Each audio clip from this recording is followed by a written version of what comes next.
Hello and welcome. This is Grant Hughes of Grant Hughes Investigates on YouTube. This channel evaluates all aspects of true crime. As you are aware, videos and live streams in this genre often discuss elements of crime that may be disturbing to some viewers. If necessary, take the precautions needed to avoid these feelings. Factual information related to cases is the key to fostering rational true crime discussions. Fortunately, you will find that here. Please hit the like button only once, share the video, and subscribe if you like my content. Thank you very much for watching. We are all Richard Allen! It's a house! Huh? Did you hear what I said? You know, that's just one step above stupid. Have you lost the last 3 brain cells, or do you just have cabbage for brains? There's mosquitoes the size of bald eagles in that dadgum swamp.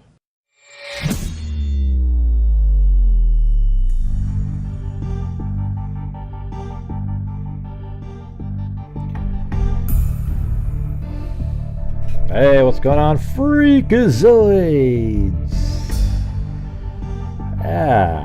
Looks like the dogs are walking around over there. No, that's not a big pile of crap on that pillow back there. It's just some sort of a bone of some kind.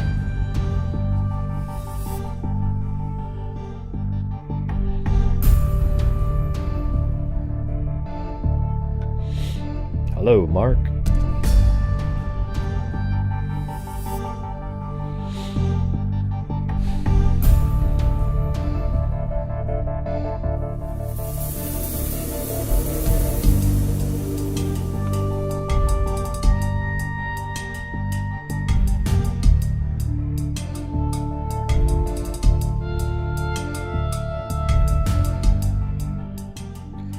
All right.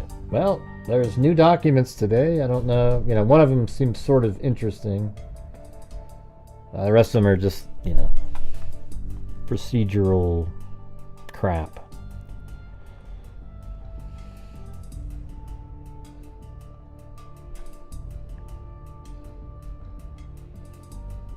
All right. So we've got, let's see.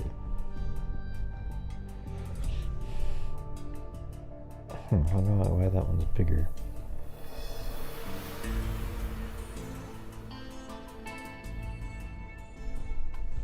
Welcome, Carrie Zortman.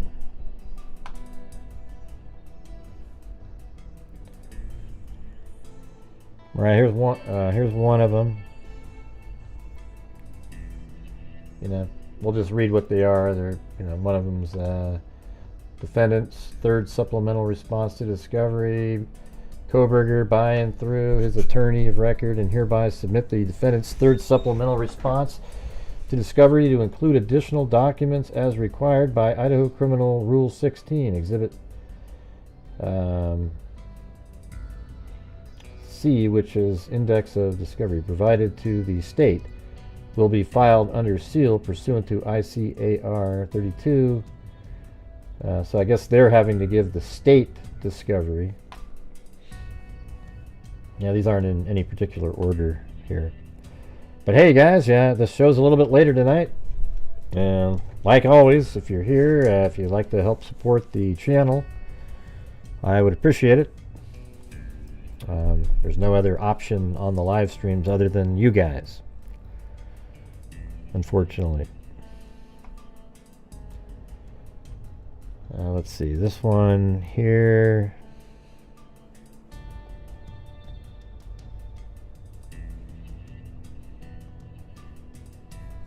Is it that one? I guess that didn't open. Let me hold on, let me try it again. Yeah, it almost looks identical.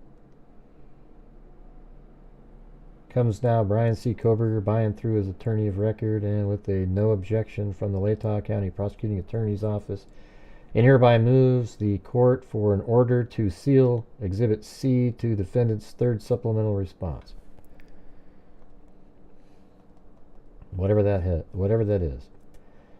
And then this is defendant's third supplemental response to request for discovery regarding expert witness Comes now Brian C. Kohberger, by and through his attorney of record, and hereby submits their third supplemental response to a request for discovery regarding expert witnesses pursuant to Idaho Criminal Rule 16. A motion to the seal, to seal.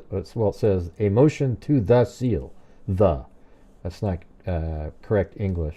It should just say a motion to seal the exhibits listed below is filed contemporaneously.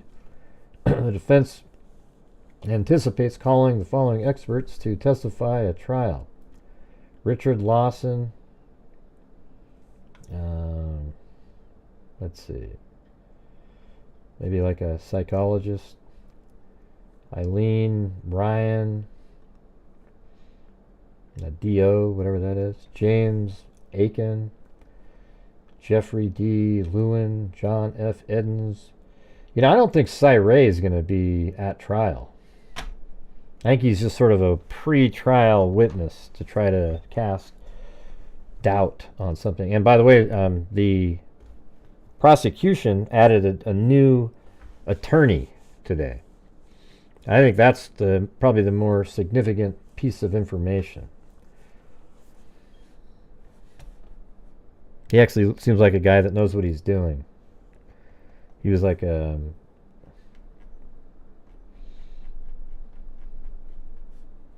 Alright, apparently nobody heard what I said. Hey, you guys, if you're out there and you have the ability to help support the channel, I would appreciate it. This channel relies on you guys. You guys are what allow us to be able to do all the great things we do at the end of the month. It allows me to keep doing the live streams. That's it. You guys are it, man. So if you have the ability to, that would be great. Amendment notice of filing declaration in support of defendant's objection to state's motion in limine. Text messages and testimony. I am over 18. So this is a guy named Josiah Roloff. Says, I am over the age of 18 and competent to testify in this matter. I am currently the president and senior digital forensic examiner at Roloff Digital Forensics, LLC, a private digital forensics firm headquartered in Spokane, Washington. My firm provides digital forensic services and consulting in legal matters involving electronic evidence, including evidence derived from computers, mobile phones, memory cards, other electronic devices, and data sets from third-party electronic service providers. So this guy's a quote digital expert. Thanks, Georgina Stoliker, one of the few people who actually heard what I said. Thank you very much. My background in digital forensics includes a professional certificate in computer forensics from Oregon State University. That's actually where I graduated from. And New Technologies, Inc., the certified computer examiner credential from the International Society. Okay, anyways, it goes through a bunch of his credentials. I've worked exclusively in the field of digital forensics since 2003. In addition to my work as a digital forensic examiner, I regularly lecture on topics related to general and mobile digital forensics and their application in legal proceedings. My firm's clients include the United States Navy, Marine Corps, Army, Air Force, and Coast Guard, numerous federal and state public defenders' offices, and private attorneys. Thanks, Kami. And welcome up there to Side-Eyed Kate, Brenda Starr, Carol Lucy, Huck Karinsky, Claire. And then Kami said, hello, freaks. Please hit that like button. Thanks for all your amazing animation videos. You're the best. Well, thank you. Question, Gray. How much you want to bet? I'm not even going to read it yet, but this will be a Kohberger question. Let's see. Okay. I have a hard time believing no one saw Brian Kohberger that night there. There was law enforcement right outside the house. Now, that's absolutely not true. Why did nobody just run down to them? And you sound like a lunatic, man. Where are you getting this stuff from? At 3 o'clock over at Band Field, there was officers. There was no cops just sitting right outside the house that night. See, that's what I'm saying, man. These people are clueless. Now, I don't know who they're getting the facts from in the case or who they're talking to or how it works, but my God, I mean, just wake up. Why didn't they run down? There was a cop right there, right outside the house, you guys. Gee. He pulled up the car and he ran out. Yeah, well, give me a break. Where do you come up with this stuff? I mean, it's just, you know, it's shameful, really, that you're so lack of knowledge of the case that you're coming in here and trying to, I don't know if you're intentionally trying to disrupt the channel or what you're doing, but it was just ludicrous, okay? All right, anyways, down here it says, as president of the Roll-Off Digital Forensics, I led a team of digital forensic examiners and support staff who specialize in investigating alleged internet-related crimes and digital evidence obtained from electronic sources. Since founding the firm, we've examined thousands of computer hard drives. I've been retained as a digital forensic examiner to assist Miss Ann Taylor and the defense team in the Idaho versus Brian Kohberger case. I have reviewed the documents titled DM, so this is Dylan Mortensen 11.13 bubble format, and Bethany Funk, or Bethany, I'm not sure who BM, I think they meant BF, bubble format. I mean, who's BM, by the way? I mean, I'm pretty sure they mean Dylan Mortensen and Bethany Funk, but they put an M there. I think it's like just an error in typing, which contains data extracted from mobile devices used by individuals identified as DM and BM. Now, I don't know if there's another person named BM, and that's not Bethany Funk, but that seems just like a mistake.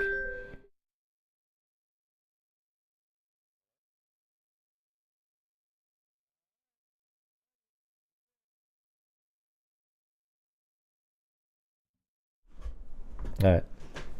Hey, thanks, Luciana D, supporting your work. It's amazing. Yeah, that's what I ask. I mean, if you guys think that my work is worth something and you value my work, if you want to join the channel or support the channel in some way, it's really the only way to keep the channel viable. Last night it started off really slow and then it kind of picked up later, which kind of worked. So I need your guys' support to be able to continue to do the live streams. There might be a time where I don't do any more live streams and I just do, try to do 2 or 3 videos a day or something to try to keep up the same pace. But I like doing the live streams. I just need the support from the people watching it to be able to keep doing it. All right? I've been saying this for a long time, but people seem like they just go, yeah, I don't know, yeah. Nobody else ever. Here, the difference between my channel and the other ones is my work deserves to be supported. I put out factual information. That's why I've been on different court shows, etc., because I actually know what I'm talking about. I spend many hours doing this, and my channel also gives back at the end of each month. We've given so far, for those who haven't been paying attention, $238,511 in a 5-year period. And that's from the ad revenue, the super chats, everything that comes in. I give back a tremendous amount of money. All right? So when you look at the screen right now and you see that only 2 people so far have supported the channel with super chats, you sort of wonder if there's really no more people out there that are supporting what I do. All right? So if we can please get the support going tonight, I would appreciate it. And I'll continue to keep doing my shows, etc. All right? Thank you. All right.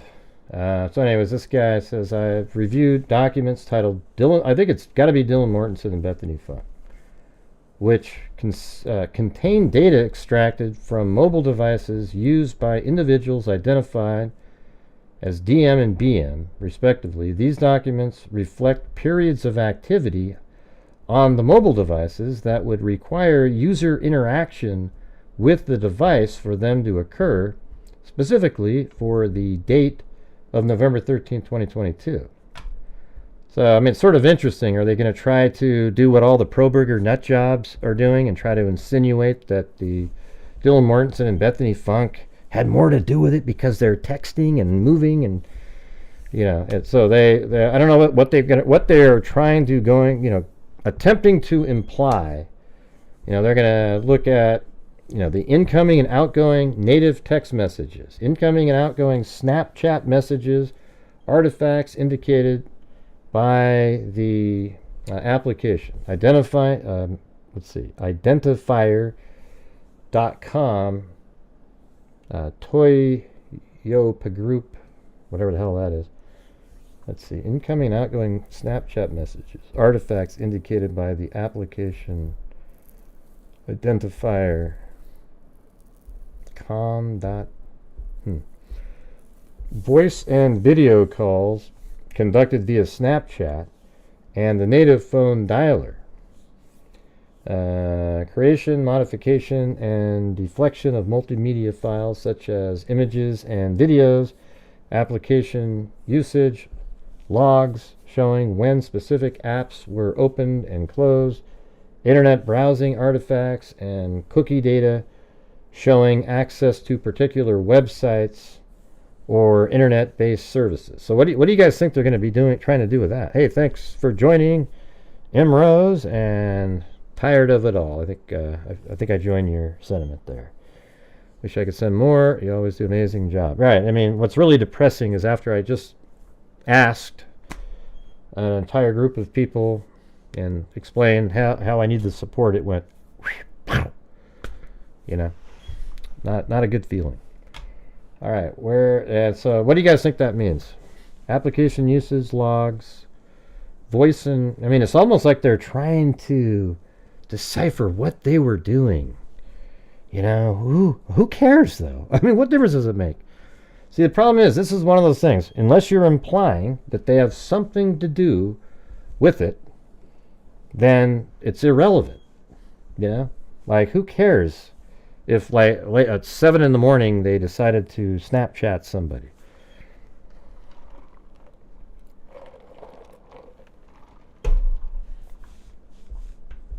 Yeah, I don't get it, man. I don't get it at all. All right. Incoming and outgoing Snapchat messages, artifacts, either. Hey, thanks. Tired of it all, Allie Cake, and Christy. Yeah, so, well, I'm going to, like, after we go through these files, maybe we can discuss, you know, this stuff and then go over the, you know, that pass number 4, and then maybe on the show I can work in the video where he exits at a high rate of speed at 420 and then goes around and then maybe all the way out, and then what I'll do is I'll try to find my source video where I actually do the same drive to sort of get an estimate of how much time it would take to exit out onto Palouse River Drive. Hey, look at that. Luciana D just gifted 5 memberships. Very cool. To Bubblegum, the Ickle Bully, whatever the hell that means, Julia, and Leslie Newman. I guess it needs to be, oh, it looks like Tired of It All got one. Hey, that's cool, Tired of It All. You gotta pay it forward, or whatever the hell that was. Karma. Yeah. Very cool. And then we also have, if you guys want to do the buy me a coffee, there's less percentage taken out there, so buy that company. A little bit like, not quite PayPal-ish, but so let's see. Okay, let's go to the next document. I think it's just weird though that they're digging into, and it seems like Ann Taylor is sort of relying on the nut jobs of YouTube, just like in the Delphi case with that defense team. listening to the crazy wackos on YouTube to come up with their theories. Because why do you give a damn what Dylan Mortensen and Bethany Funk were doing? Talking to or anything like that throughout the night. You can tell by the 911 call that they were absolutely freaked out, and by their text message exchange. Yeah. Hey, thank you very much, Karen Burgles Purdy. Or is it Burgles? Which one is it? Burgles or Burgles? I don't know if I said it right. Yeah, Ann Taylor isn't I don't think she's as bright as everybody thinks she is. Either that or she's just, has nothing to work with in this one.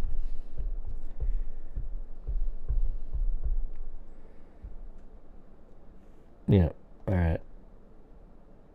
What was it? This one?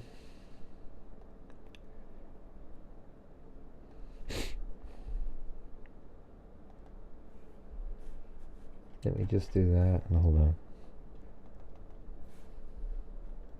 Yeah, we did that one.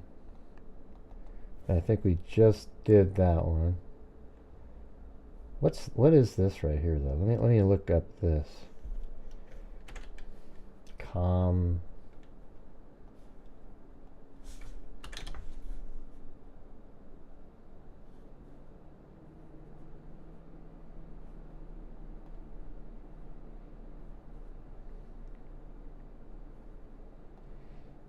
I think the Lori Daybell one's on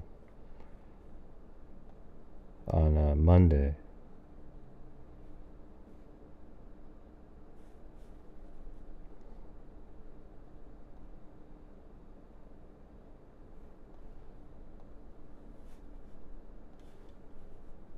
Okay. Is a bundle ID for Snapchat.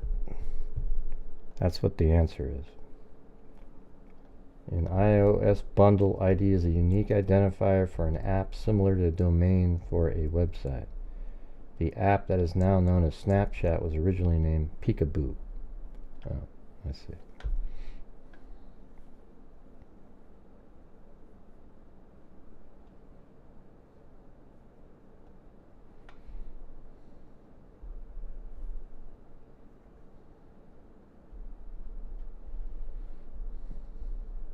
Mm-hmm.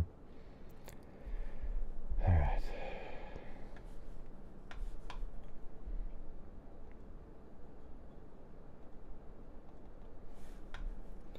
Okay, this is the next one. Comes now Brian Kohberger, by and through his attorney of record, and hereby moves the court for an order to seal the defendant's redlined objections to the state's proposed jury questions.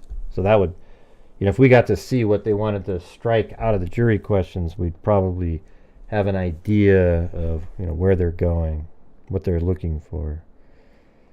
Hey, thanks so much, Naomi Rollins. I think it's Rollins. By the way, what was the answer to Karen up there? What did she say? Karen, I don't see it. Gotta put it on live chat, everybody.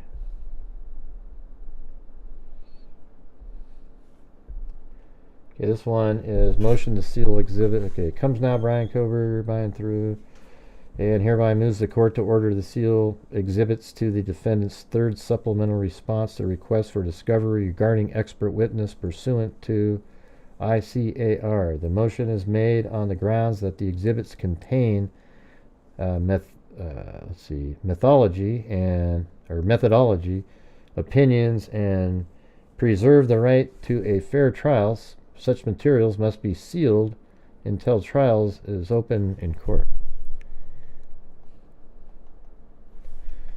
This one comes now. The state of Idaho, by and through Latah County prosecuting attorney, and hereby moves the court pursuant to Idaho Court Administrative Rule and Idaho 74-124B for an order sealing the state's response to defendant's proposed jury questionnaire pursuant to the court's October 8th, 2024 unredacted sealed order governing further criminal proceedings and notice of trial setting.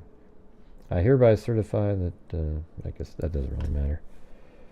Alright, let's get rid of that one. I'm just going through all the new ones that came out today.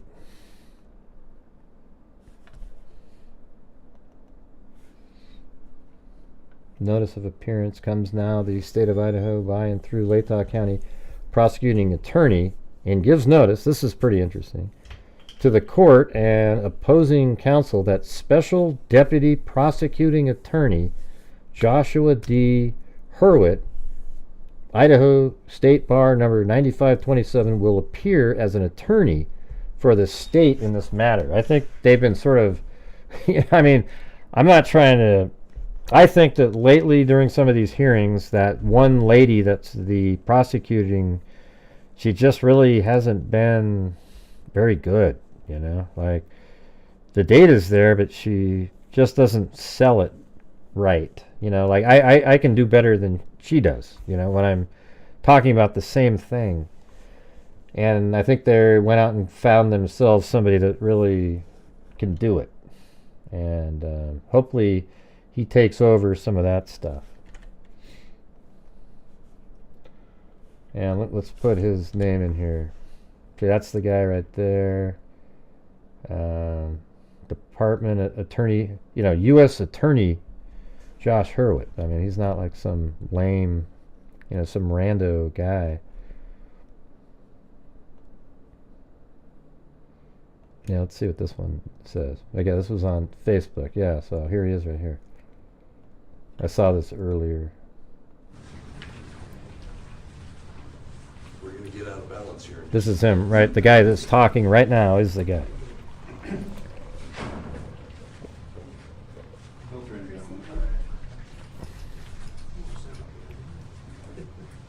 Oh, actually, you modeled that. Good morning. Thank you very much for being Marlboro. here. Thank you for many of you that traveled here. Thank you. I'm Josh Hurwitz, the United States Attorney for the District of Idaho, and we are here collectively to announce the takedown of a significant methamphetamine trafficking organization that is believed to have distributed dozens of pounds of that illegal drug to Magic Valley communities. The investigation here that we're announcing today is the result of outstanding partnerships. Yeah, I mean, it's sort of interesting that he has got like, I wonder if he's brought in to be on the team to dispute any, you know, because Ann Taylor's listening to the crazy people out there on the internet, and so maybe he's going to maybe be there to combat the drug angle. I mean, it's such a stupid, let's see, let me pause that. Gray, it's a drug deal gone wrong. It was the cartel, you bastard. News Channel 7. I guess for starters, what are you up to these days now that you've concluded your work? Well, Joe, thanks for having me, and I am trying to take it easy That's him for right a little there. bit, figure out my next steps. I'm going to continue to live and reside in Boise and hopefully find a job that's as fulfilling or approaches the positions I was able to have at the U.S. Attorney's Office. And as we highlighted, I mean, that going sounds back like to a pretty 2012, bigwig in that type guy right office, there. Coming from private practice, what kind of motivated you to want to jump into that public sphere? Yeah, the ability to represent our country in court and do what is right and seek justice on behalf of my. Yeah, so, I mean, we don't need to keep listening. I just wanted to give you an example of who he is. Will appear as an attorney for the state in this matter.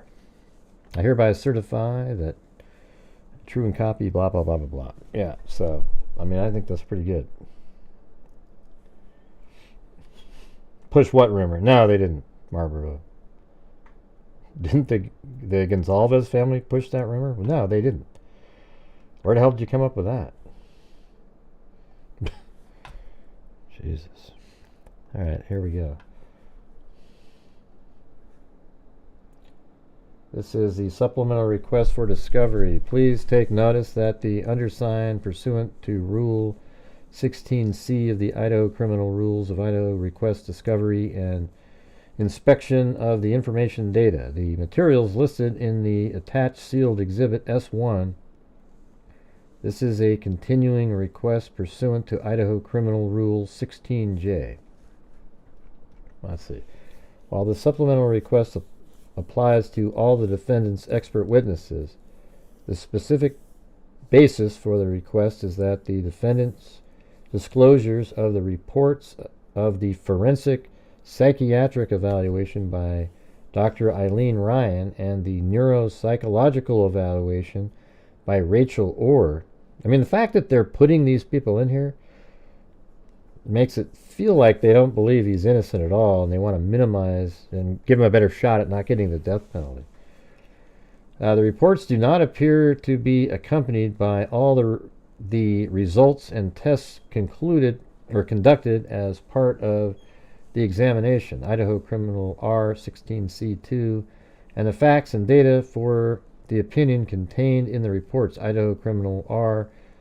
As such, they do not afford the state a complete opportunity to consider the substance of such testimony and prepare for a rebuttal.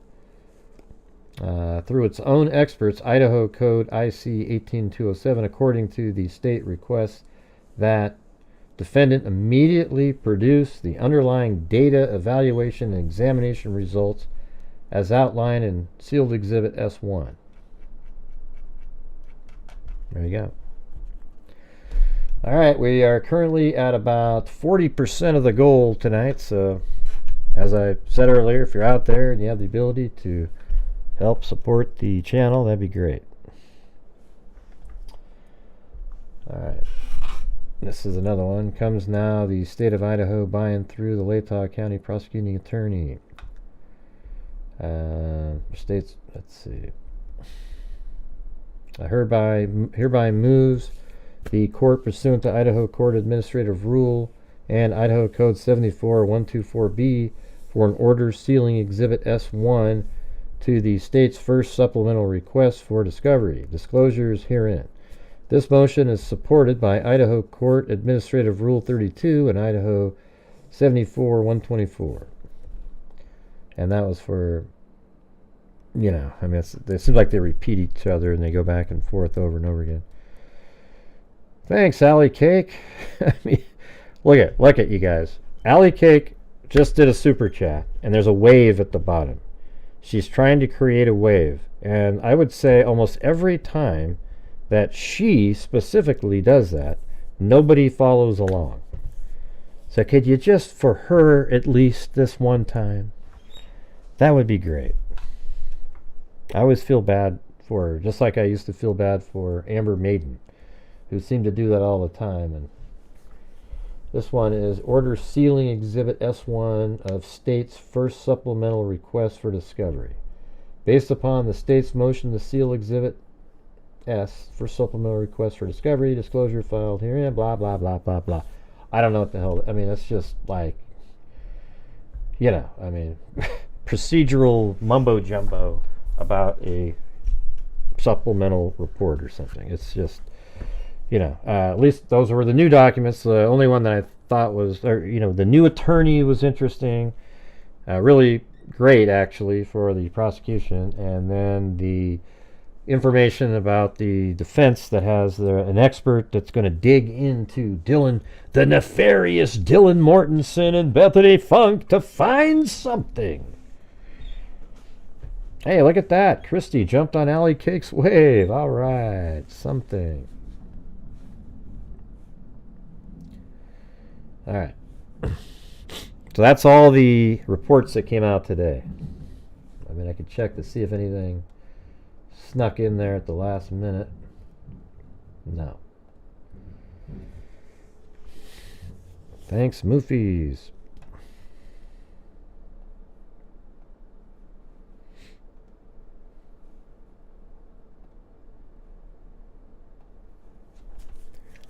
Right. And so, you know, one of the things I was thinking about, though, was the, you know, the timing of the, that's really, I think it's a good way to look at it on here. Let me turn off, there's okay, that one's not on. And that Elantra, that's not on either. So that should be able to move around. When those are on, it doesn't, everything moves so slowly. But there you go, see that? See, there's the red car right there. See that? I probably should have made that like blue or something. But So that vehicle, if I move some of these around, make that later, let's see what happens. So I don't think it would. Let's see if it was a little bit later. I've got the timing here. Kohberger suspect vehicle. So if we use this, I always use this thing as a guide to figure things out. So it's 358.23 and then 359.04. Headlights are seen traveling south on Walenta Drive. So at 359.04, when he's about right there, that's basically the time stamp on the DoorDash. So this one, I have it later. Okay, so this would, I'm trying to match up when he, when we hear the little, the key fabs going off, right? It's really about 4 months away. It's not that close. I don't think you'd need to have that attorney. These guys are smart enough to get all the main points. Hey, thanks, Richard Watts. So if that's right there is 3:59 and 4 seconds, which is 4 seconds after the DoorDash timestamp. So, you know, again, so I would even have to make it later than that. So I'd have to move this down. And so let's see, when is the next one? At 4 o'clock and 14 seconds. And in this scenario, if you go by the timing, let's go look at it ourselves, all right? I'm gonna have to open up Adobe Premiere again. This might do some taxing on the system.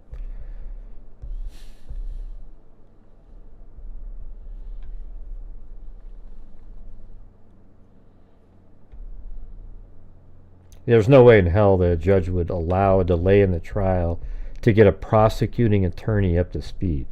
They might do it if the defense did something. I can just tell you that there's no way in hell they would do that.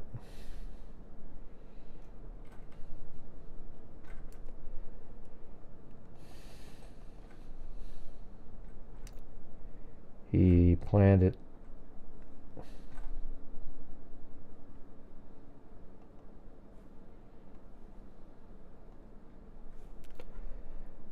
I'm just going to look at this real quick. So let's write down the timing of the key fob again. I think we were looking at that prior to that time of 3:59 being put in that document. But the fact that it's 3:59 flat gives me pause. That's just too, you know, I mean, if it was 3:59:01, boom, that's the time, because that's specific. But 3:59 flat, now we're looking, is that just how they do it? You know, they don't have seconds on there.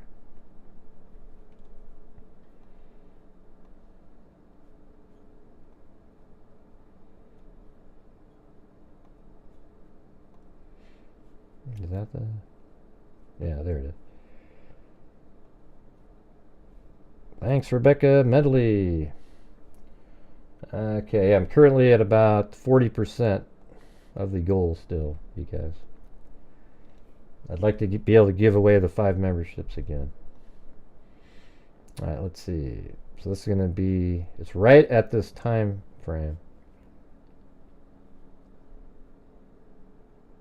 So right in here.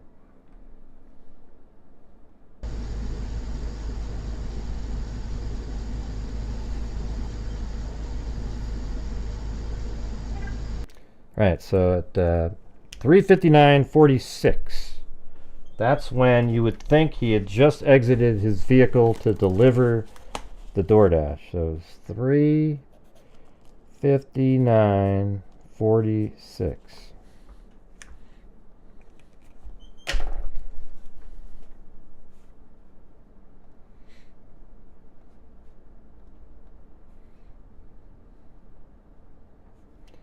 Hey, we do have a coffee in here tonight. Thank you very much to Thomas. Appreciate that.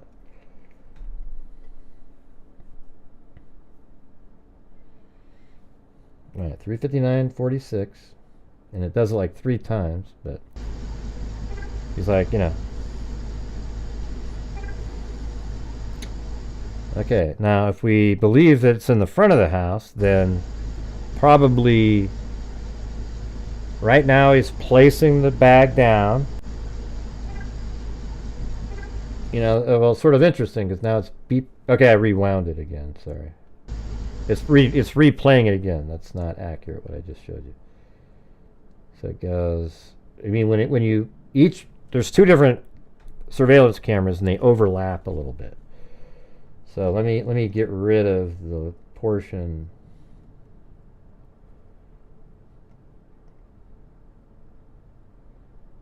Yeah, see. Here's what I'll do. 26, 27, 28, 29.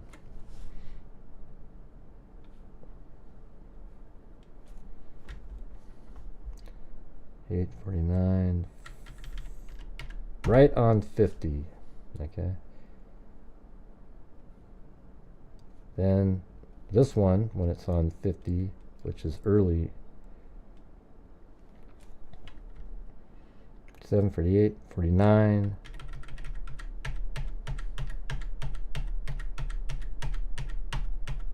$50, and then 1 frame more. Then it's exactly right. Okay, let's do it again. Here's the first beep.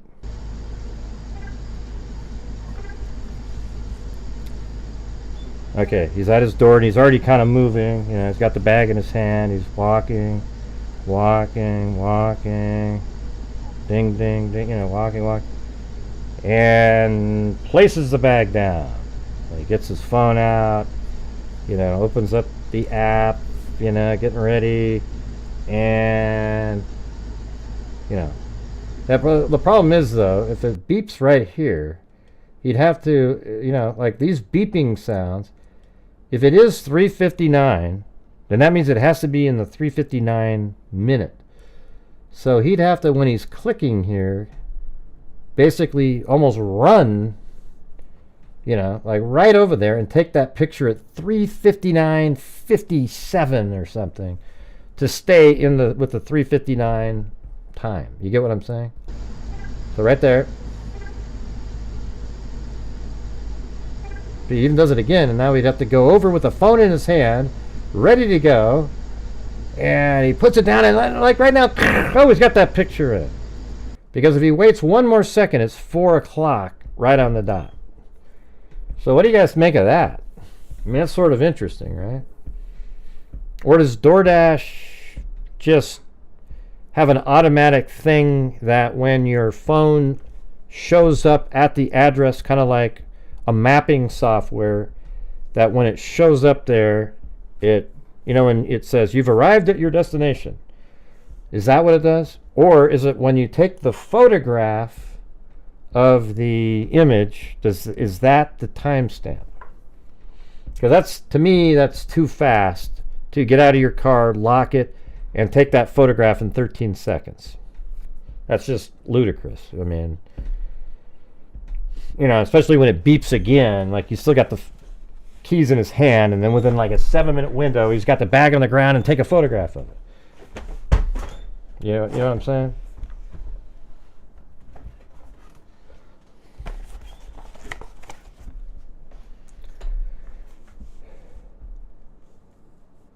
Huh? No, these clocks are all, these clocks right here are absolutely 100% accurate.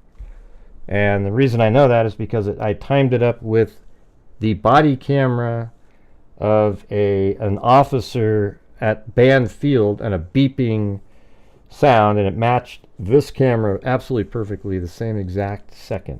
Okay, so these are accurate, and you know, maybe the DoorDash, but you would think that would be hooked up to your cell phone, which is all connected to the same accurate time. Alright guys, I'm going to have to try it again. If you're out there and you have the ability to help support the channel tonight, I would really appreciate it. The channel relies on your guys' generosity to make it viable to do the shows on a nightly basis. We've been doing this for years and years and years. It's been a little bit more of a struggle lately, but if you guys can please help support the channel, either become a channel member or buy channel members for other people or send super chats or the coffees, etc. We're currently at only 40% for the night, and I think my work is better than that. Okay. All right. So I guess what we could, I just want to figure out what that next time that it beeps is. So it's 3:59:46, and then hey, welcome, Last Pow Pow.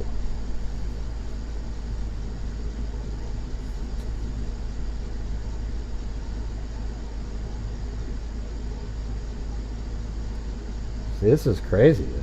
See, watch this. And it actually makes sense.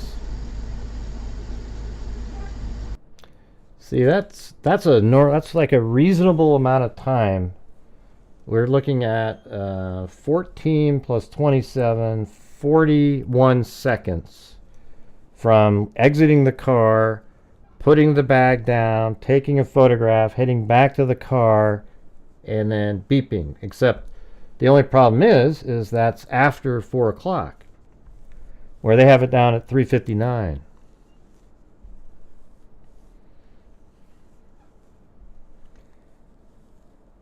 We don't know what that means, Naomi. You know, is that what it knocked? We want to know, does it put the time stamp of the delivery right when you show up to the scene? Or is it like as soon as you take the picture of putting it on the ground, when it's in your camera mode that you're talking about, is that the time that's on there?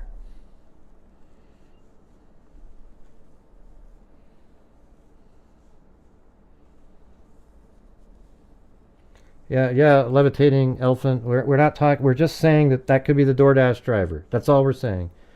We don't need to have your expertise on. Well, it could have been because maybe he forgot to. Yeah, we talked about all this the other night. I just want to, look at this. That means he's not even gone at this point. And this is the other version of. I had another version of the video before making the one today. I felt like I just had to go with the 3:59. Because that's in the documents. However, the beeping sound, the key fob it really feels like that is the DoorDash driver because it's right at that time, and it makes sense, especially if you're going around to the back of the house to drop off. But yeah, I mean, 42 seconds is probably enough time to pull up, kind of hop, skip, and a jump around, go around the back and put that on the ground, take the picture of it, and then come back out.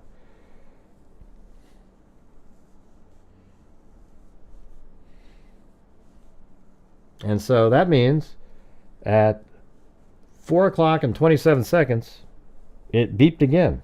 I mean, it's like, so that means he's getting back right there.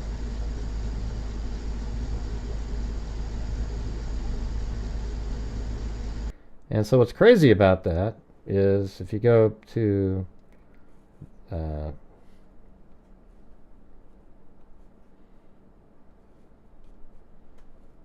guess even in here, so this is after he'd already driven out. So in this scenario, which probably wouldn't be accurate if the key fob sound is him, but all we care about right now is where the white Elantra is, and you can see it right here, and that's 3:58. Right now is the timestamp that they had, so that's what I'm working with in this video. But if you look at it like this and he turns around, when he's right there, the guy is still there. I mean, he's walking around. The key fob doesn't go off again until 4 o'clock and 26 seconds. And then that means he's like right there, but the DoorDash guy is not in his car at this point. And so I would say he's getting in his car now. So he drives by, and when he's driving by, he could see that the DoorDash driver is still there. If that key fob is him, he could see that the DoorDash driver is there. He can see him. And then he just makes his loop around. There isn't going to be the red car in front of him there. He loops around and he just kills time, giving that driver time to disappear. And then he comes back up, and now he goes in, and he drives by and then turns around to double check to see if the DoorDash, just to kind of double check what's going on there. And then he goes, okay, it's go time. Boom, turns around, goes back, parks his car, goes inside and kills him. See, that's how he did it. Now, but that's the whole thing, is I don't know if it's the 3:59 time or if it's just the 3:59:46 to 4 o'clock and 26 seconds. Then he gets in his car and he's out of there by like 4:01-ish is when and he wouldn't even be out of there yet by 4:01. He'd have to be peeling out. So if it's 4 o'clock and 26 seconds, he likely took, let's just say it's 36 when he gets in his car. So that means he's leaving at 4:01. And that means when Kohberger drove by and changed his route, he was aware that there was a DoorDash delivery guy there. That's what I think.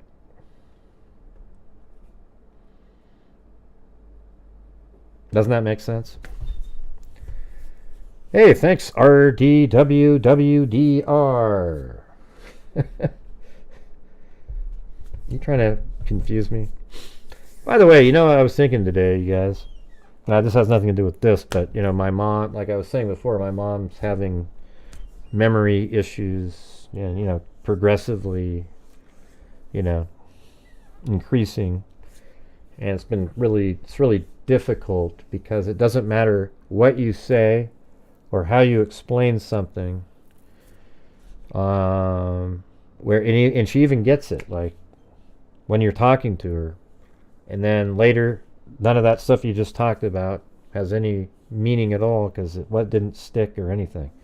There's no progression of thought. I was thinking of it like is, that movie Groundhog's Day?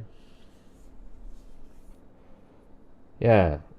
So what's the way it really is that people that have that kind of issue, they are similar to all the other people in Groundhog's Day, and all the family members are the the main character in the movie. What's his face? God, what the hell's his name? Shit. Man, I actually knew his name earlier. God, that's so crazy. I know his name all the time. Jesus. Yeah, but what's weird is we are him, where we remember everything on a daily basis. Bill Murray, right? So we remember everything on a daily basis. And the people that are just the regular people in the movie, they don't remember that he's seen them every single day after that. So I actually think that's sort of, I think that's a pretty good analogy, is we are all Bill Murrays, and it's the people that have the, dementia or whatever the hell it is. They are just they are the regular people in the movie who the next day don't remember that you just had spoken and hung out the entire day with them, right? So I just thought I'd throw that out there.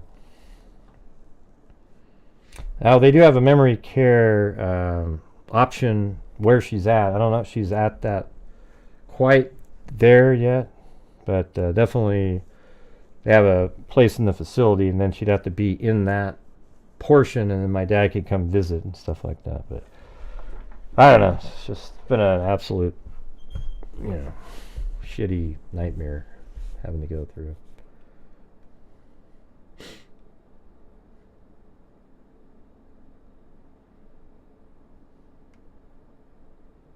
Yeah, so look at this. This is the better scenario right here. Watch. So when the car's driving back, right here it is 4 o'clock and 14 seconds right there. So look, right here-ish, it would be, and look at that. That would be probably 4 o'clock and 45 seconds. And look, there's the red car. It's leaving. So I think if we go up in the air here, and that's my whole scene, by the way. Look at that. I made a massive map using Google Earth and stitching it together. But watch it from about right, like this angle would be good. So there's the red vehicle right there. So this is probably, if the key fob is correct, this is how it went. Watch. So as he's leaving, here comes this car.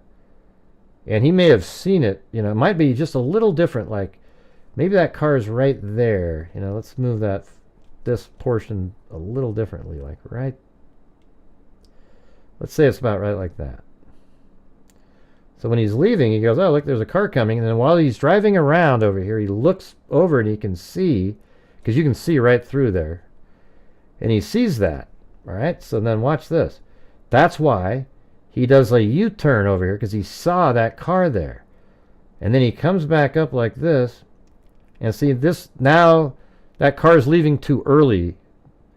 So, you know, it just kind of depends on, I mean, I guess we could move this out. Let's try to move this a little bit. Let's see. If I move that out. Okay. And then he drives by. Now this makes sense. Here he goes. Then, pew. Now he takes off. See? You guys see that? See, there's the red vehicle. And so he comes in. How long do I have that? So this would be probably, so he gets there. Yeah, that might be too early when he gets there. Because he would sort of be getting there right around in this time frame. So let's see if I move that to there. So he would just be getting there. Well, let's see. If it went off at 3:59 and 46 seconds, he probably parked at 3:59 and 30 seconds, which would be when he, if we go back in time, right there is 3:59:04. So then probably like right over in here is when he should be about parking. So let's see if I move that. There you go. He's parking. And then right here he's beeping about right down in there, and right now he's still sitting there, and about right here it's beeping, getting back to his car. Then he gets in the car, and now he's driving away, and he's behind. Now I have him going really fast, so what I'd have to do is I'd have to move that one, make it slower. Right, and there you go. But all he was doing was checking. You know, he didn't want to go in there and be seen. See, watch. So he decided instead of going in, he was going to drive around. I think it's pretty amazing. I think it absolutely, like, the thing is, there's the two different ways is if it is 3:59 or if it's the 3:59 and 46 seconds until 4 o'clock and 26 seconds, and then he gets in his car and then he's leaving the area at 4 o'clock and 30 seconds ish, probably even like 40.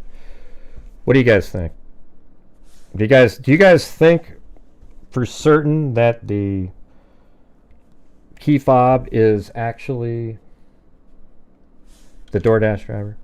Hey, thanks Rosie Shields and Cheryl for gifting a membership. All right, how about I'll put up on the top of the where are we at here?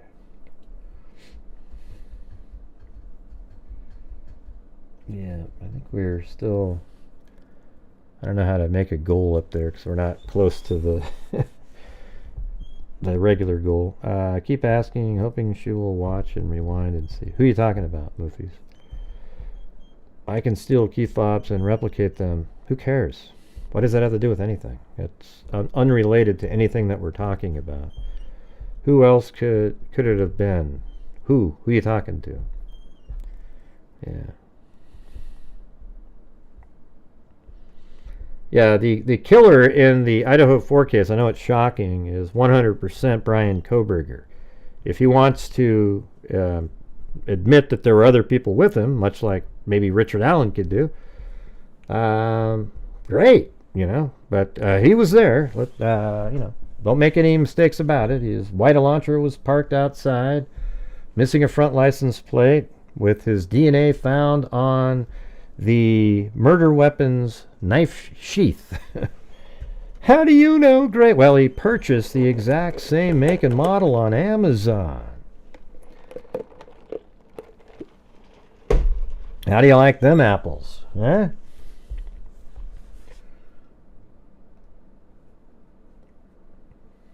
All right, let's see what we can do here.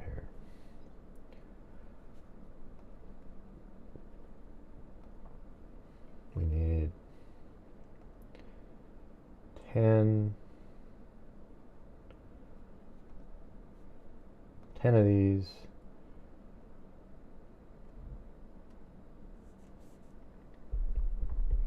Nah, that's not right. We need 15 of them to get to the goal.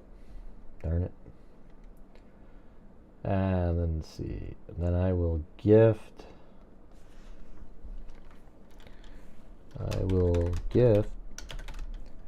5 memberships. And by the way, last night we used up all the free ones. And so now they cost me $25. Alright, so there we go. We need 15 or more $5 super chats. Or I would even count channel, if you want gift channel memberships, those are 5. So I'll just add those together up there. So we're currently at 14 memberships. If we get 15 more gifted memberships, that'd be the same thing. Thank you to 323.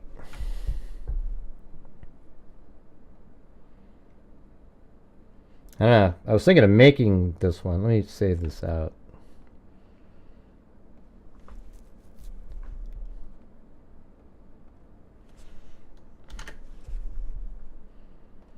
Man, it sucks that if they don't have the exact time, then that sucks. But I gotta tell you, to me, it's difficult for him, the DoorDash driver, to have delivered something by, 3:59, because if that is the key fob, that's at 46, and then one at 51 was the last one. I mean, he ran over and took a picture in 9 seconds of a...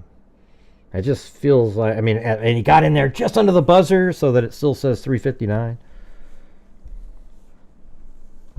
So maybe that's not even his vehicle, the DoorDash. There's other people that are awake. There's some people walking around. Of course, those are all killers, according to the pro-burgers. There's this whole... scouting out. There's this one idiot YouTuber. I mean, it's just the guy is mentally, there's something wrong with him, but he sounds rational when you listen to him, so he's able to convince a lot of people of absolute garbage. For example, like there's a guy that walks over to a dumpster. All right, he walks over to a dumpster, and apparently that's where he was told to get the murder weapon. Okay, yeah.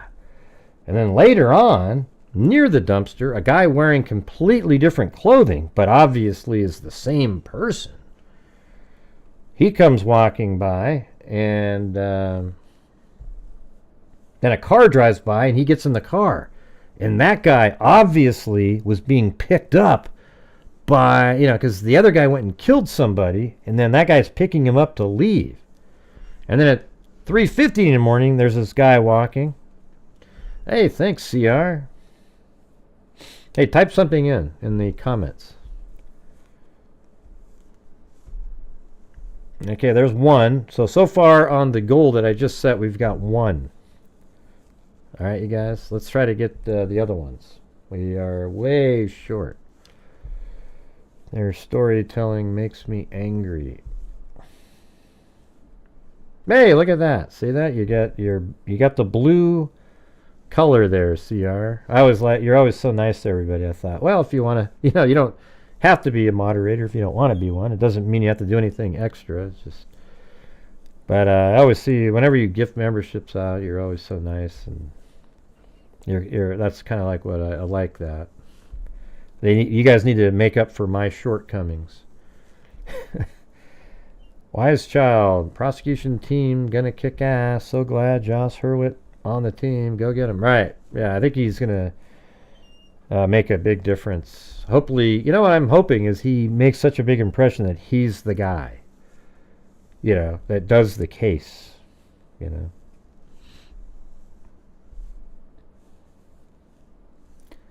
Is it me, Mike? I make sure I avoid channel. We don't know what that means. It's me, Mike. All right, so what do you guys think? Do you think it's the key fob is him or not? Let's do a poll on that.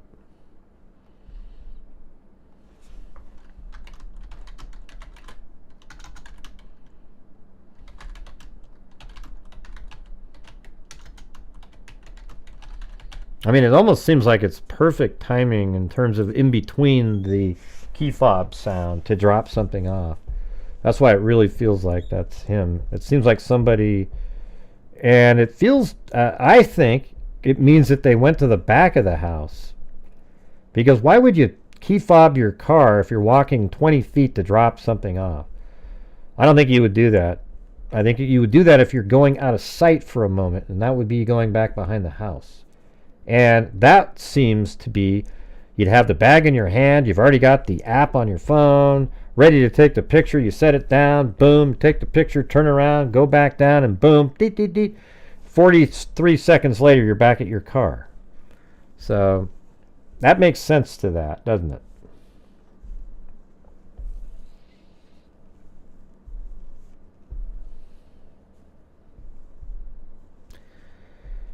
Oh, God. Blasty pow pow. I don't know. You hear a lot of stuff. Wherever you're hearing this stuff, it's, you know, unless it's law enforcement, it's garbage, okay? Just quit listening to the other people that I know that you're listening to, all right? If key fob, I think he went to the back door. And there's Alley Cake. Short recap of what? Sure, but hey, you guys, we got the goal at the top of the screen, and then I'll gift 5 memberships out. Well, thank you, CR. Yeah.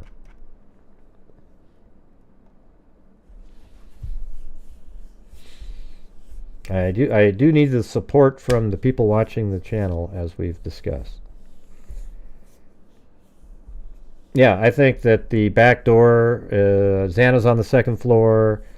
The kitchen's on the same floor she is. The kitchen's not far away. She probably said, hey, can you drop around the back, you know, and then you just grab it at the sliding glass door, go into the kitchen, put it on a plate. It makes everything so much easier. You know, and so to me it makes sense. Maybe I'll have to just make a video just on that by itself. You know, try to do an animation, kind of just that little portion.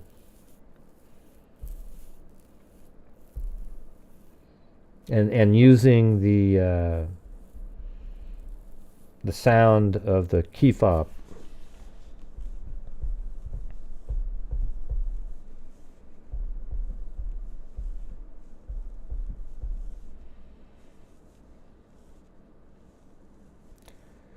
The instructions should be in the order. I'm surprised we don't know this yet. Yeah, well, it's just not in the documents. Doesn't really surprise me that much. Fill you in on what?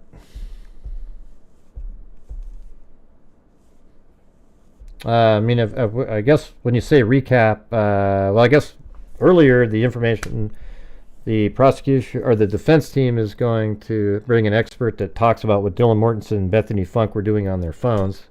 And then the prosecution got a new attorney who's seems like he's just like a really good one. So that's good. And then on this, we were just discussing the timing of the DoorDash driver. If you use the 359, it's like the video that I made today. But prior to that, I was going to use the 3:59 and 46 seconds when we hear the DoorDash. Well, here's the thing, though, you guys. So if he goes to the back of the house, here's what I want to know. When you type it in, and when you're using DoorDash and you type it in, when you drive and you're getting close to the house, does DoorDash say, you're here, and then that's the timing, and then gets your camera ready for you? Is that what it does? Because that would make sense. 3:59-ish, you know, but then again, it's 3:59 flat, and that's just kind of a number that's bothering me.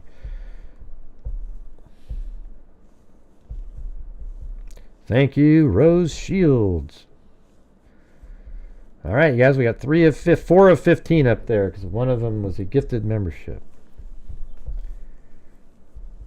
I think Bill's still there. I hope that they use this guy that they just got as a one of the main speakers. You can just tell by listening to him. Since Kanika, right? Well, I hope you... you know, I was like the only one that thought what I thought, but I happen to be correct on that one. I was the only YouTuber out there that was literally putting out the truth in that case. It's so weird.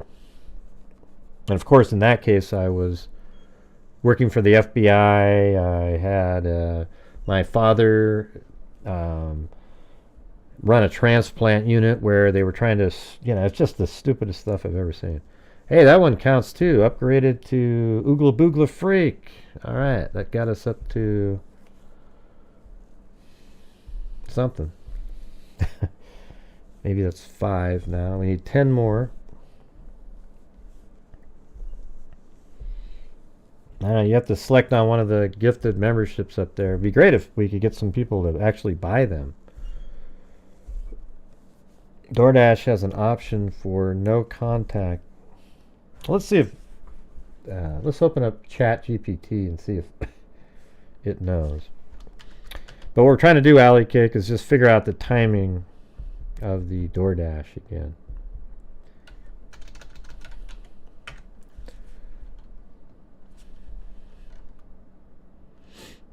Let's see.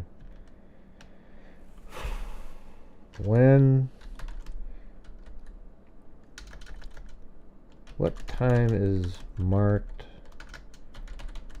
as delivered on a DoorDash delivery? Let's just, I don't know, it's just kind of a shitty wording, but let's just see what it says. On the DoorDash platform, an order is marked as delivered when the delivery driver, known as a dasher, confirms with the app that they have completed the delivery. This action triggers an immediate notification to the customer informing them that their order has arrived.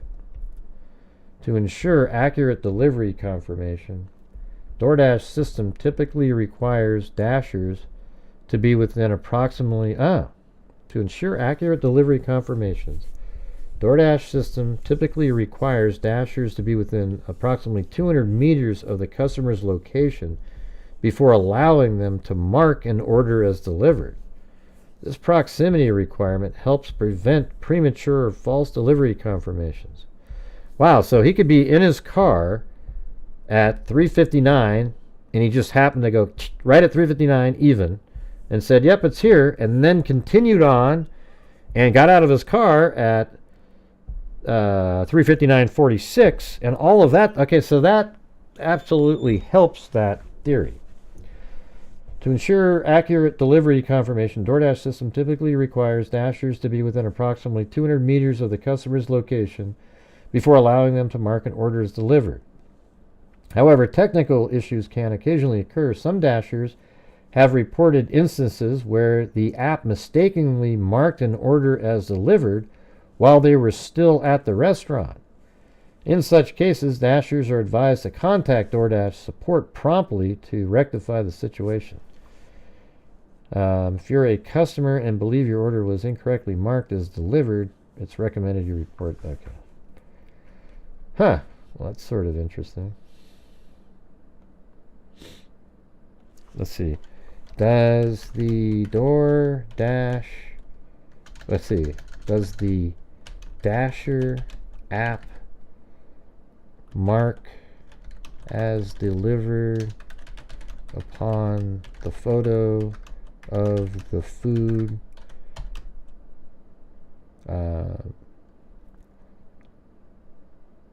delivered being taken? I don't know, that's kind of shitty wording again.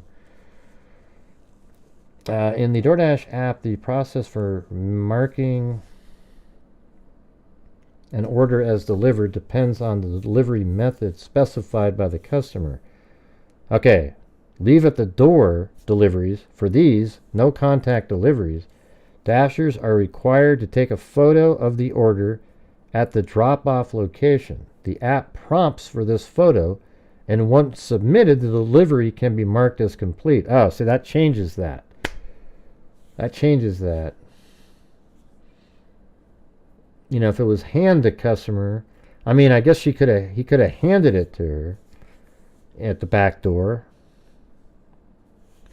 Hand to customer deliveries. In these cases, if what the first part that I just read is what I always thought it was, where you put the order down, you take a picture, and that's when it would say it was delivered.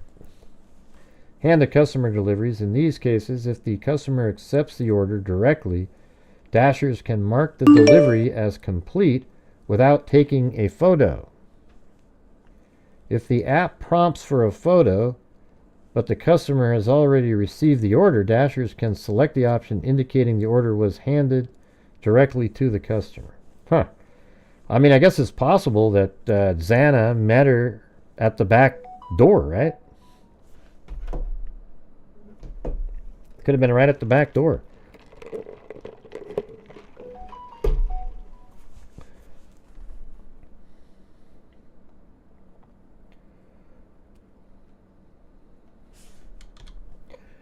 All right.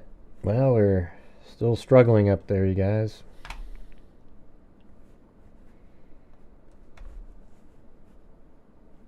Hey, thanks, Mike, for the coffee.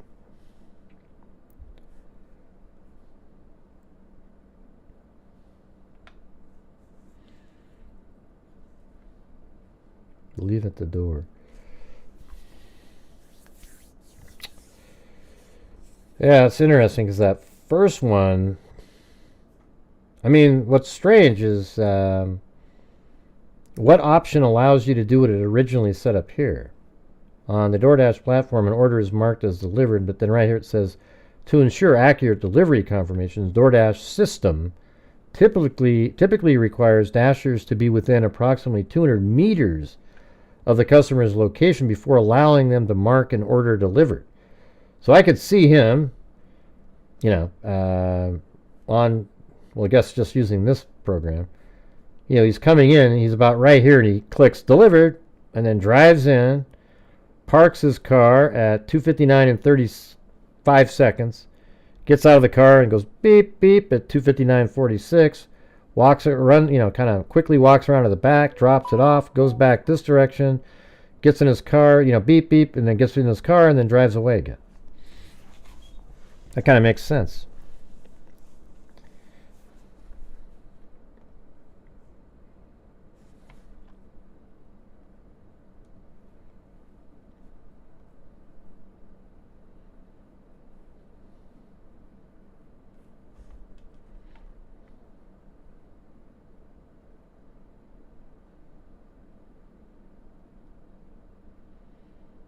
Yeah, so it comes in. parks, walks back, drops it off, comes back. He's still parked there. Probably, yeah, the lights might not be on. I don't know. I actually think that that's the key fob is the DoorDash delivery guy.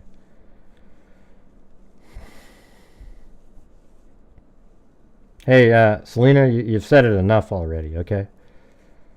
All right, I'm always suspicious of people that sound like you in there. Yeah. Let's see. It's after the picture and they wait because they can be wrong. Well, they just set up above, though. You can be within 200 meters. And by the way, we don't get to choose who gets a membership. So you might want one and then it takes a long time to get, like you might not just get lucky enough. Do you guys see the goal at the top of the screen there? Once we reach that goal, I'll give 5 more memberships. All right, so if you guys can gift like 10 memberships amongst all of you, that would get to the goal. Even though that's, doesn't say memberships on it, it's just super chats. But yeah, you have to click on any of the winning up there. Somebody's been gifted one, and then you make yourself available for gifting. Maybe right click on it or just click on one of the other gifted memberships and yeah.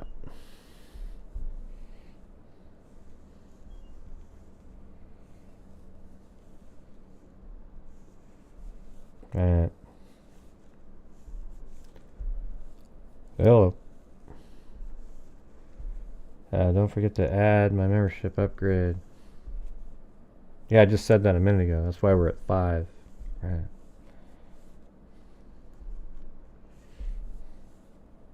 Alright, there we go. We're at 6 now. We are at 6.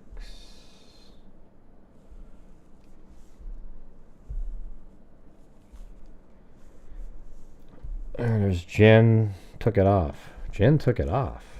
What the heck? What'd you take off? I think it was no contact because it was late, but they confirmed it sometime right after dropping it off. See, I don't think that at all. I think they confirmed it. If you believe that the key fob is correct, then the timing was 3:59 and 46 seconds to 4 o'clock and 26 seconds.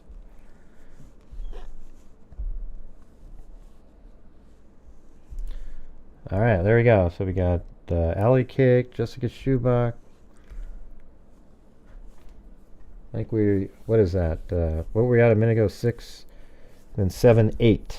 All right, so we need 7 more. I mean, it would actually take 10 more to get to the number where I normally donate. But I don't know. I guess the math wasn't mathing.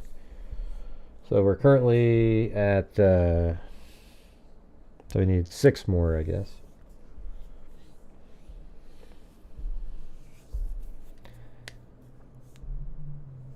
Right. You click on one of the wins that just happened, and then you select make yourself available for membership.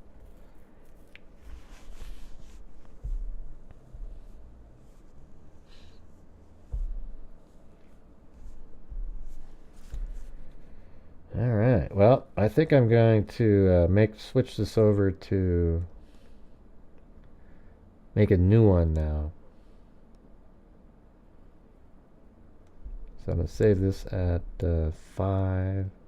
Make a new folder here for still frames pass 5. Or like ending. It's not really. We'll just say pass leaving.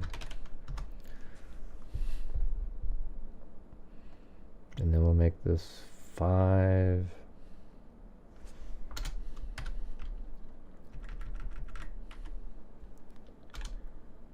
One.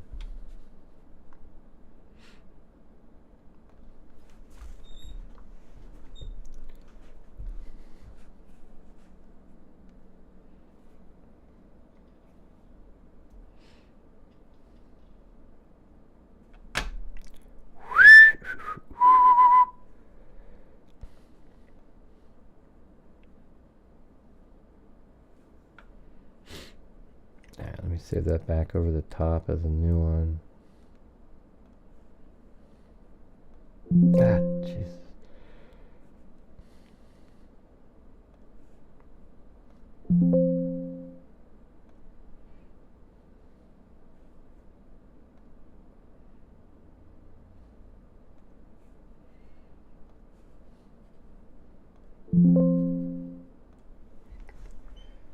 Alright, well here we go. We just come in here and get rid of the red Elantra.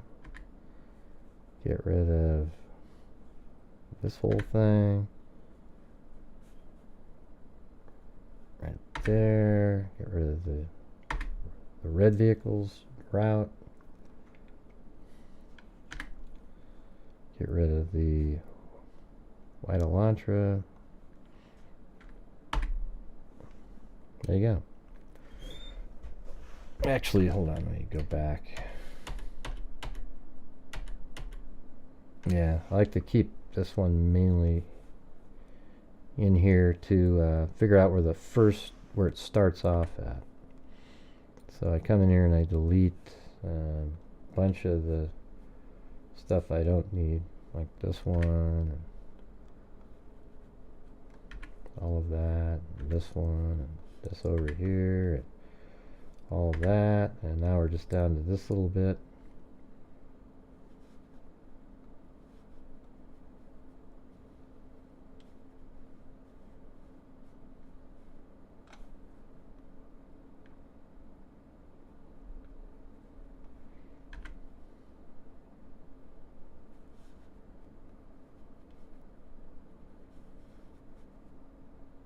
Well, it's that one. Okay, get rid of that one. This one.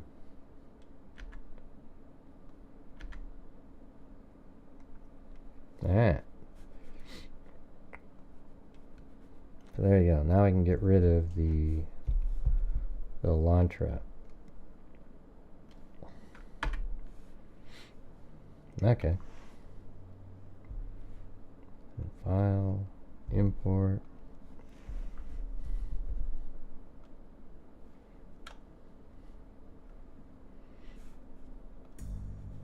Maybe I should play that music that I do. Still not there yet, you guys. We got another 6 or so to go. They get to... I didn't do the math right, because we're only at 192 right currently, and 250 is where I donate the 5 memberships on YouTube. But as I said, I did it. What I said before, we'll just go with. So if we get to 230, so currently we are at we're about 6 or 7 of the memberships or super chats of $5 or more to get to the free 5 memberships.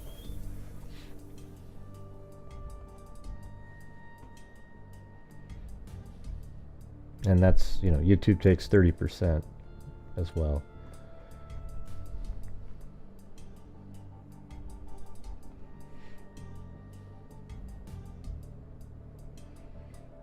Don't all get started at once. Let's see, we got the J YouTube videos working on 2020. Yeah. There. Elantra. Nope, that's not it. Crime scene. Honda 2015 Honda Elantra. There it is right there. Open it up. And it's going to bring it in.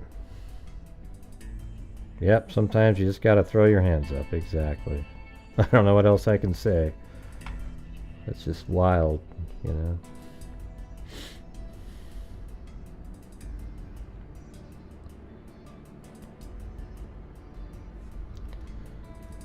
Right, so there's the Elantra. And I just put it kind of over here. Yeah, right in the general area where it's going to take off from. Alright, so then from here, so there, I'm not sure what that is. What's this?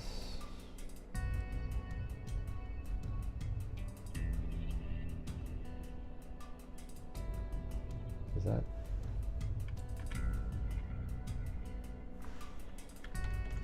Okay.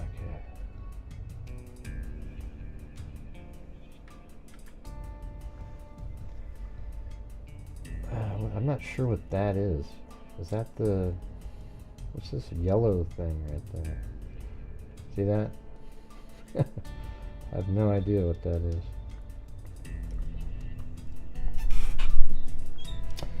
Yep. Alright, so if I hit the S button, it does a little snap thing here, and you click on the line right here, and see it snaps. See there's a little plus sign right there. It snaps right on that. Then I turn off that again because I don't need it.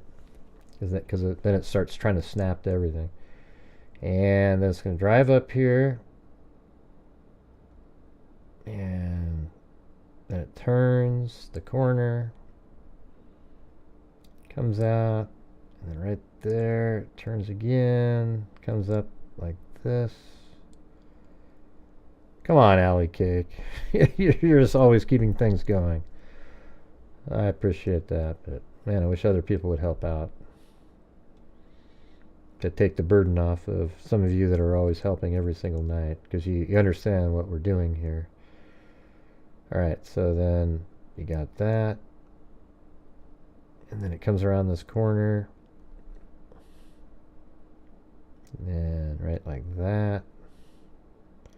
Hey, thanks RDWWDR. Okay.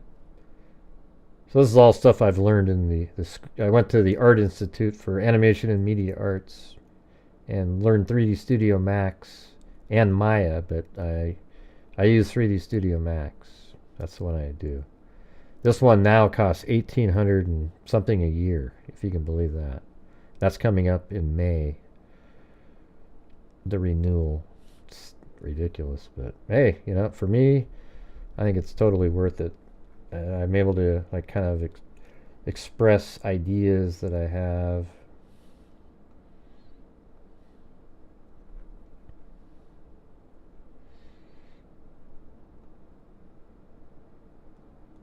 Right there, and then it kind of makes a turn right around.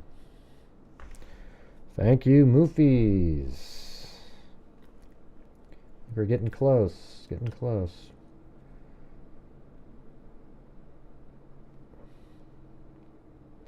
Serious Matte Black, 11 months, very cool.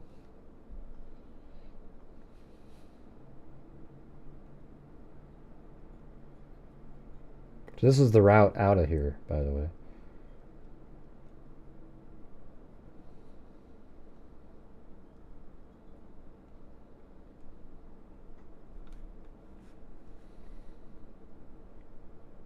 Stay kind of in the right-hand lane.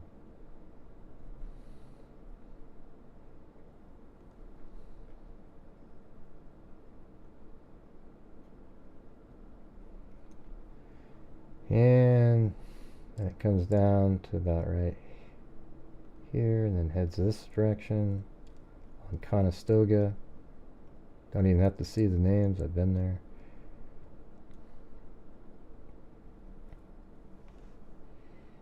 Cyray's a pile of crap.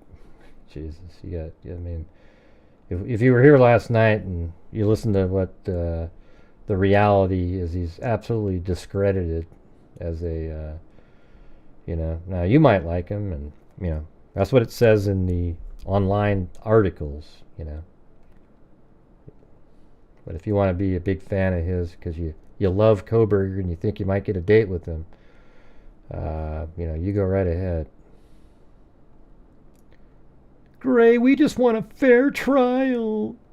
He's been convicted right out of the gate. I know, because his DNA was found on the knife sheath at the crime scene.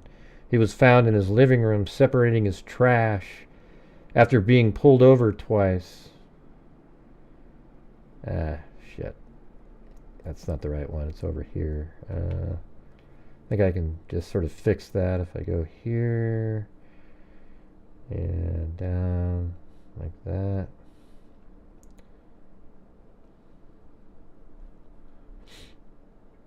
Down here, and then boom, boom. Get the hell out of here.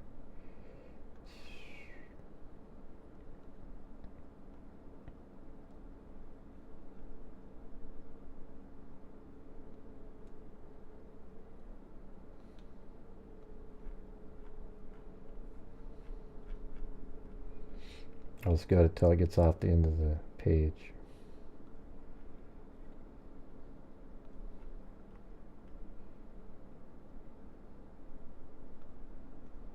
There we go. Alright, so then over here I gotta fix this.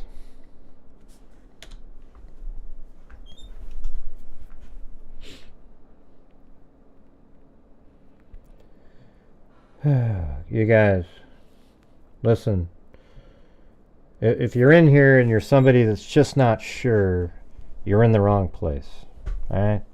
Unless you are open-minded, and as soon as you hear something that is like, oh wow, you can change your mind. If you're not, you're going to be absolutely embarrassed at trial when the information starts coming out. All right? That's just the reality.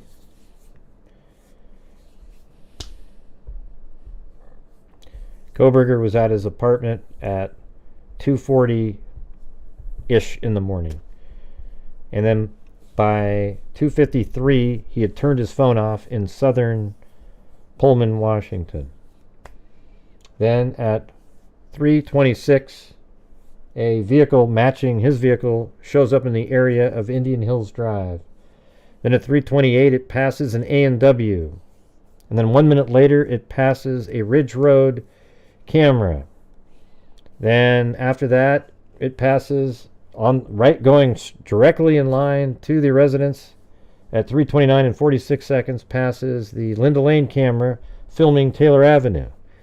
Then the 111 King Road camera picks up the vehicle as it enters the area of King Road.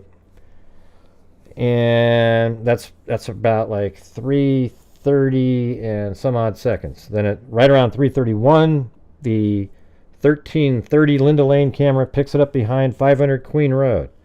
Then it goes back behind 500 Queen Road, and then the headlights flash on 1127 King Road as it's turning, and then parks for a minute. And then it goes around and does, I can almost recite the entire thing.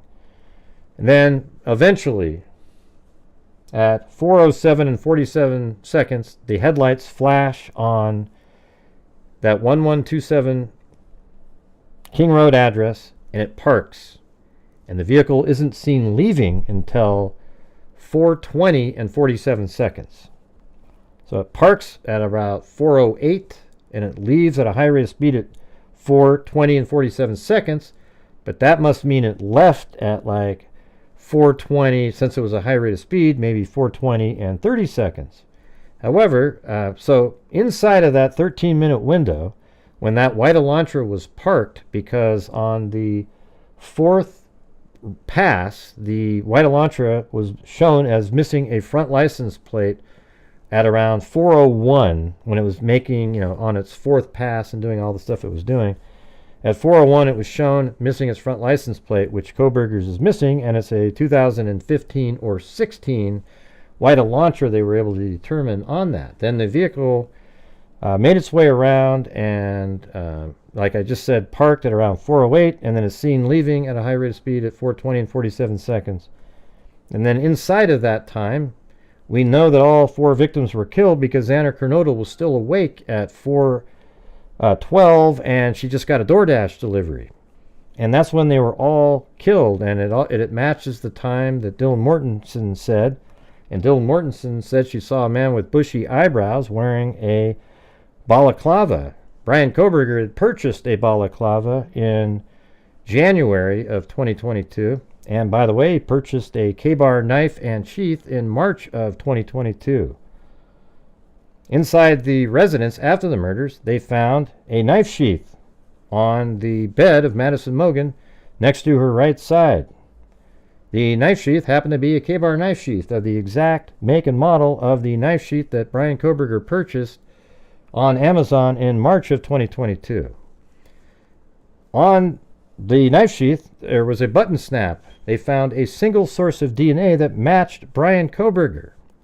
Therefore, the white Elantra parked outside for 20 minutes, missing its front license plate, is Brian Kohberger's vehicle, and Brian Kohberger is the killer. All right, everybody. Thank you very much for watching. Right. Let's see. I mean, the thing is it's just so obvious. It's almost mind-boggling. Okay?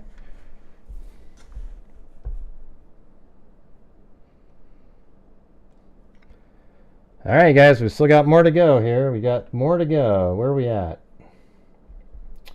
I think we need 3 more for sure. Who are you talking to? It's me, Mike. There's nobody with that name inside the chat here.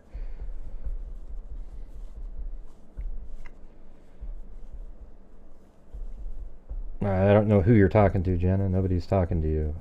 Let's see. I want to know how he didn't get blood in his car. Did he quickly pull them off and put them in a plastic bag? Yeah. Yeah, we've gone over this many times. So here's the thing. He didn't go into the house until probably 4:10 or so, after preparing outside for blood spatter mitigation. Probably put a kit of some kind, a bag, a couple plastic bags, some gloves, whatever the hell he would do, right? Then he goes in and commits the murder, and he leaves at around 4:17-ish, because that's when the dog was barking, the thud sound, etc. And his car didn't leave until 4:20 and 30 seconds is when it pulled away, because at 47 seconds it drives by the camera. So that means for like 2.5 to 3 minutes he's outside removing his bloody clothing, etc., and putting those in plastic bags, and likely, the way he would probably do it is outside. He maybe had like a plastic bag or something to stand on, took off his clothing with the gloves he had on, then he put the clothing in the bag and removed his gloves and put it also in a plastic bag. Then he maybe took, even before he took his gloves off, maybe he put that into another plastic bag, and then finally put his gloves in there, pulling them inside out or something, and leaving those in the bag, and thus drastically mitigating the amount of blood that would have made it into the vehicle itself. And people say, how could there be no blood in this vehicle? Well, let me ask you this question. Who is the most likely person to not leave blood at a crime scene? A random criminal or a criminal who is a criminology doctoral student? Hey, thanks, Donna. All right. Just ask yourself that question. Who's more likely? Some random criminal or a doctoral student? Ah, Jesus. Oh, God. Oh, God. Oh, why is that a weird thing that his birthday is on that date? Who cares? It has nothing to do with the case. Okay, the murders happened on November 13th.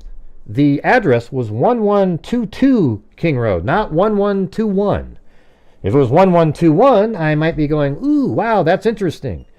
It just isn't interesting at that point because it's not the same. Do you get it? Thank you. Wow, everybody, look at, he's got his birthday so similar to the address. He must have picked the... No, he didn't. Let's see. God, man, people get so jazzed up about nothing. Let's see. Well, I just do the true talk, Jacqueline. That's the thing.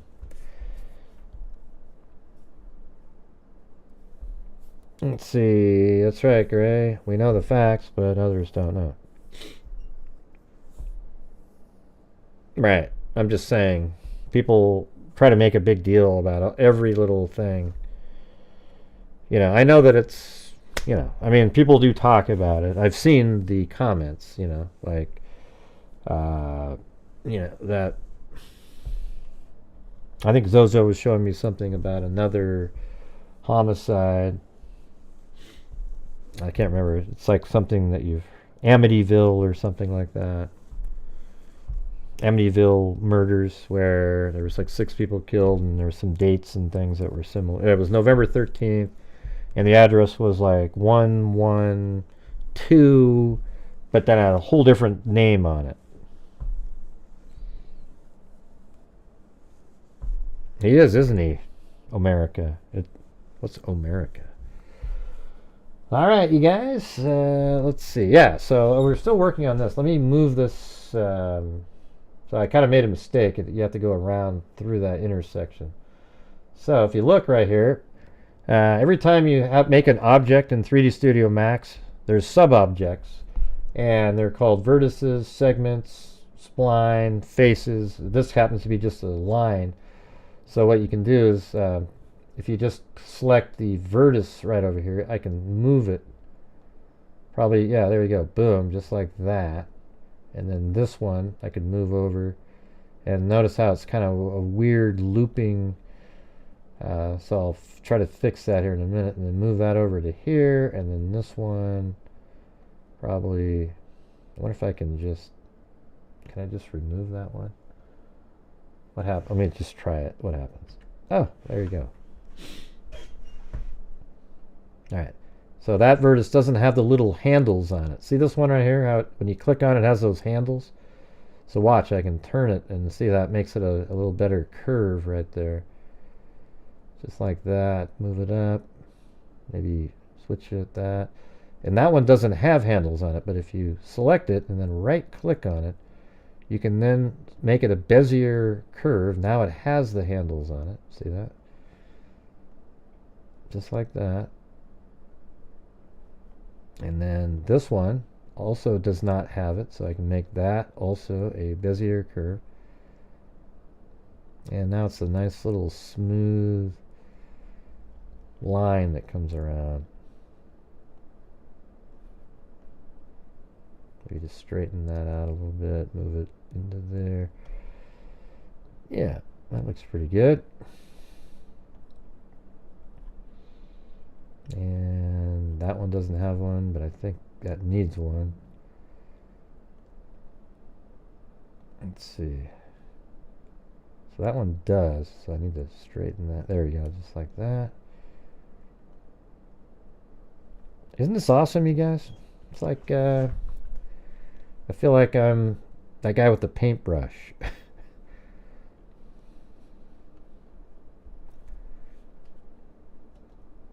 Bezier. Gotta make that a hell of a lot smaller. So he comes out right there. Let me make that one. Make it a curve.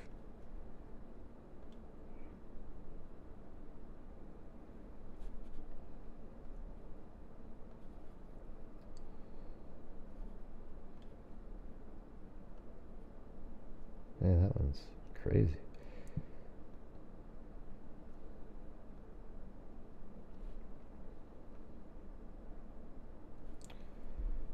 There.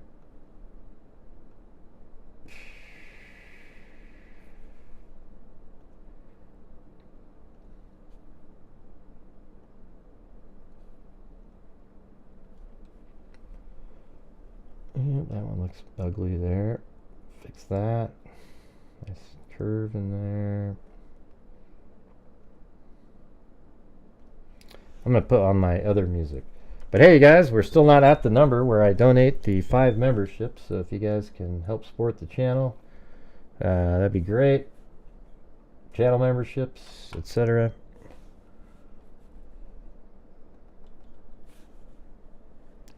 All right, let me do my old school auto key gen.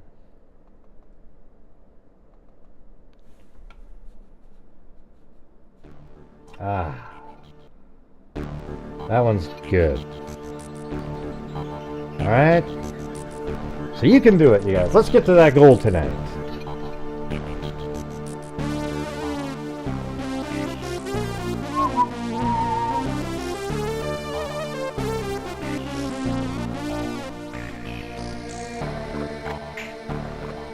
Tonight we just haven't had any of those really big. Hey, look at that, M10.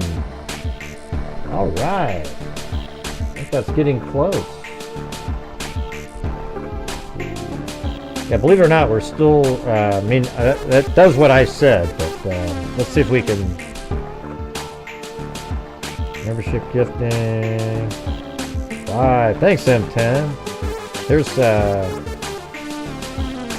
5 more.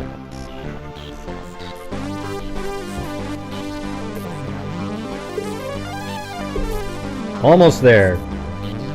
Probably like $20 short of reaching the goal. But I'm still sending in the 5. So there we go. Caroline Wren, Lori Loving, Midlife 2025, Michelle Jordan, Betty MCW, GR, Kiwi Thinks, Sweet Lorraine, Budget Jones, for educational purposes only. Alright, so we need about 20 more to reach the full goal for the night. There we go. I'm just going to make sure this is all like in the right lane and everything. Actually, that would be over here, wouldn't it?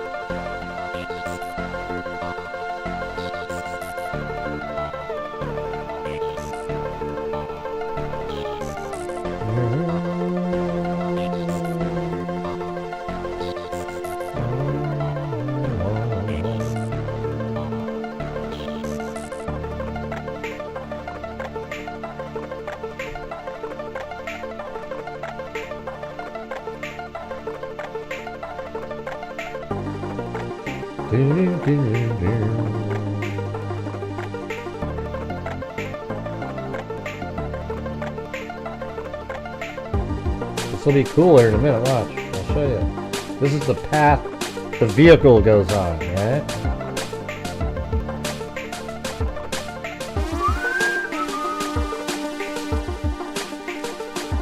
Hey, M10, thank you. Wow.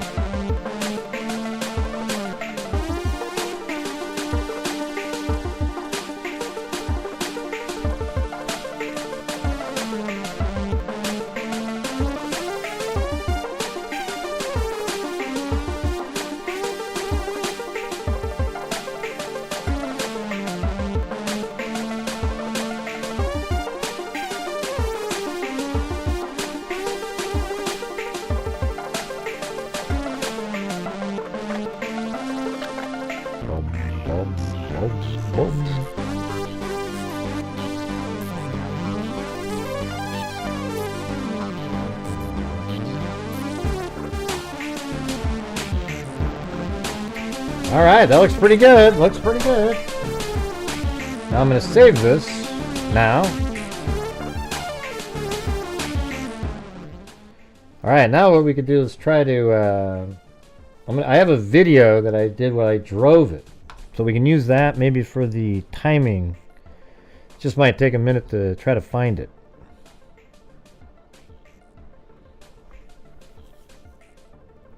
Let's see if I type in GoPro here. Welcome, Selena Monroe. GoPro footage. Yeah, it's not the one. It's under that L. I think it's that one. GoPro. There it is, 12/28. And then on the 27th, let's see, Linda Lane, Queen Road. Yeah, I have all this. This is all a whole bunch of different GoPro footage I have from there. Indian Hills Drive. Oh, exiting. Okay, this might be the one. Here we go. Come on. Be the one.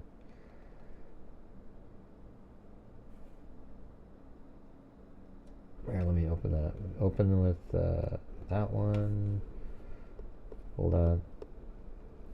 Jeez, where am I right now? I don't know what the clarity is like on your guys' end. It looks okay on mine.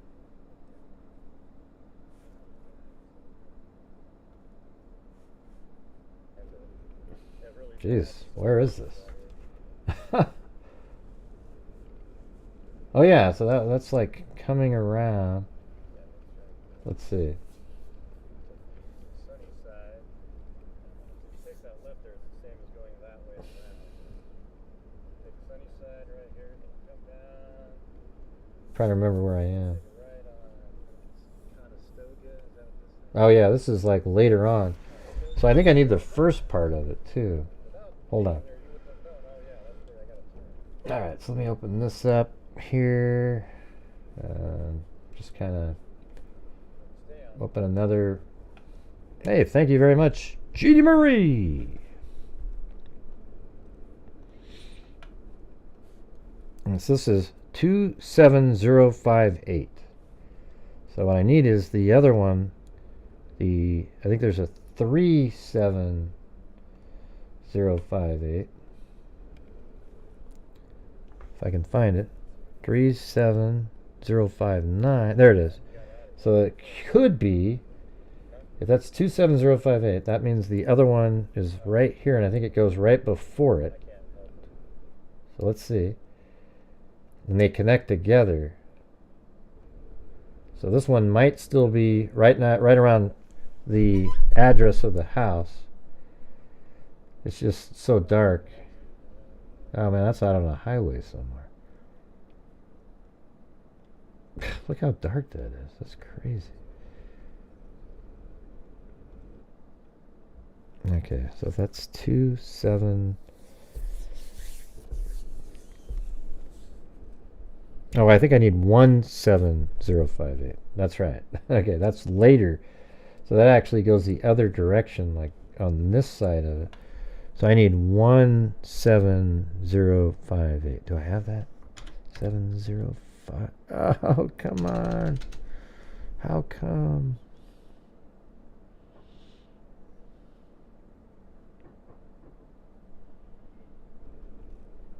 Man, that's the one I need. Hey, thanks, Timothy Moore. I need the one that's 17058. And unfortunately... Wait, let's see. I do have one that says good. Oh, there it is. Ha ha! I had it in this other folder that I marked as good. So here we go. Watch this.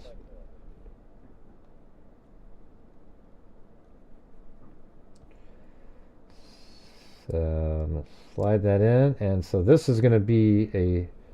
There's Sigma Chi right there. But I think we're not going back behind the house. So I might have to use a different timing. I know how to do it.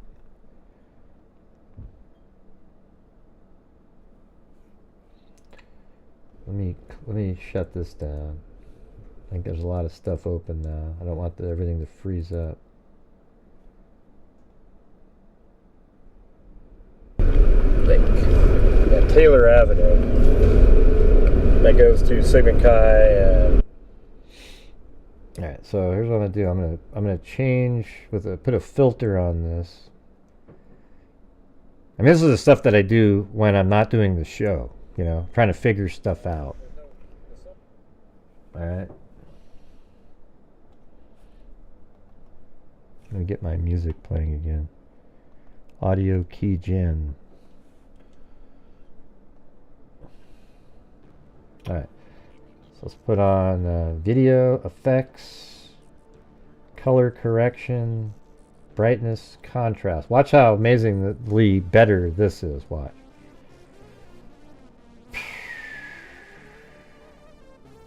So I'm going to make it really bright like that. And now you change the contrast down. Now you can see stuff. See that? So that's the thing. If you have the original video, there's data that you can't see otherwise. So there it is.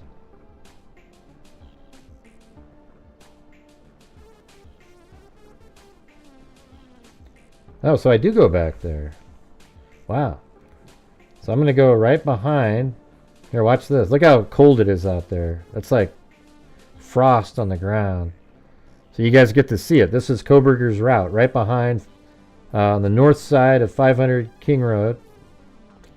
And then it goes back behind here.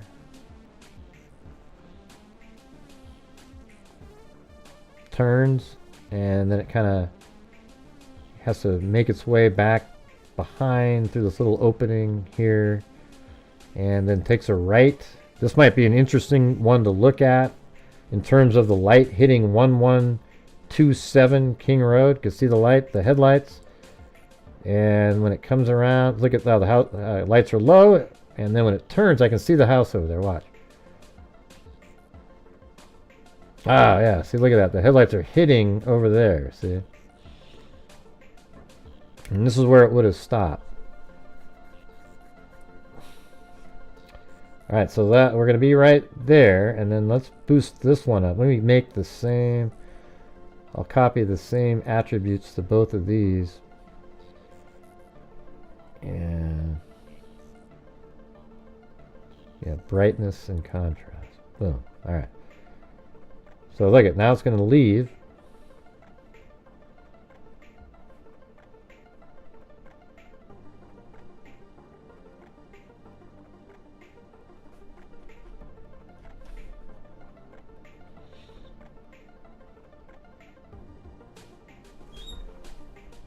It's actually playing. That you can see there was somebody like something moving over there, a vehicle.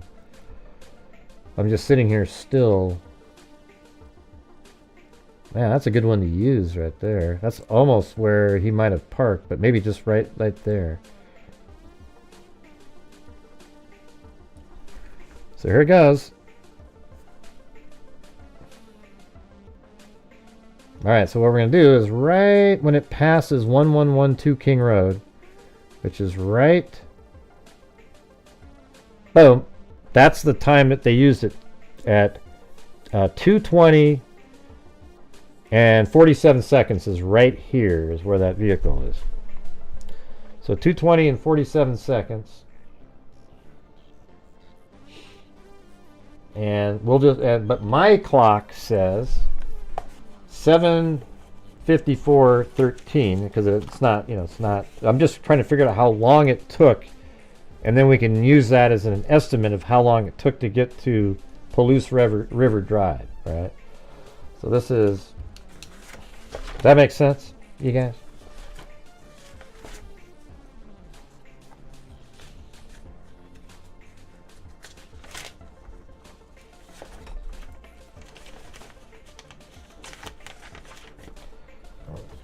Say yes or no. 7:54 on the clock.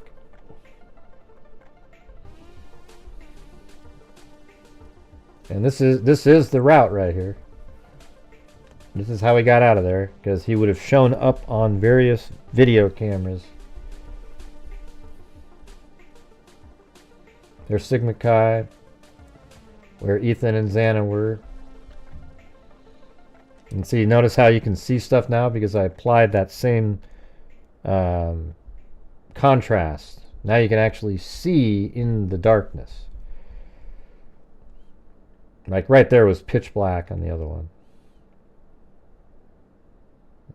Alright, here we go. And then I took a left right here. So I remember it now because I've been there so many times. You take a left up here, and I think you take the second right. But instead of turning left, I'll show you.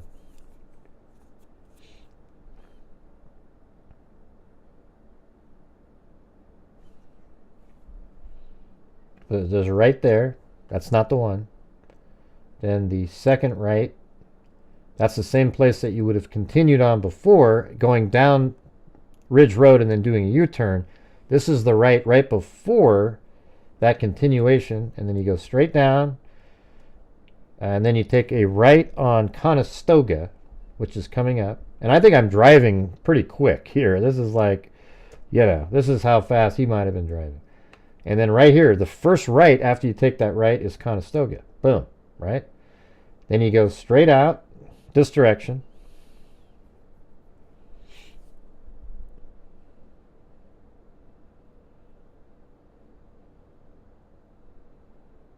That's going to be cool. I'm just going to add this. I like having the video and animation at the same time. Little clips here and there. What do you guys think? Then it's going this way, and then it's going to turn to the left. Here it comes. Right at the end of the street, it's going to go to the left.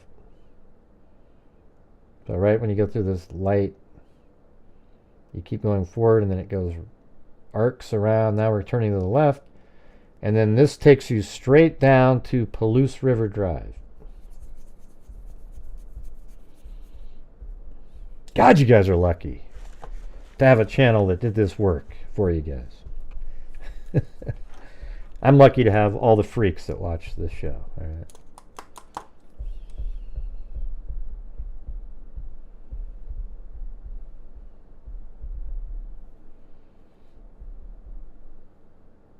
Yeah, I like having both here and there, just so you get the feel. And then here we're going to come out, and that is Palouse River Drive right there, and that's what gets you to the Highway 95, I think. All right, so 7:54 to 10:50. You know, so that's almost 3 minutes. All right, so there you go. And that's how, what we're going to do is, let's go back to here. And now we're going to do, I'm going to use ChatGPT just because it's really simple. Because you can just talk to it and say, so this is going to be 2 minutes and, let's see, that was 53, so 2 minutes and 56 seconds. All right, so I'm going to go like this. If there are 30 frames in a second, how many frames are in 2 minutes and 56 seconds? And it'll just give me the number at the bottom. And it's 5,280. All right, so then what we do is in this new document here, I go to the end. The end frame is 5,280 frames. By the way, those are each individually rendered still frames. And then we'll make this at 0 right there. And now we have the exact time frame. All right, so then I can just close this out now.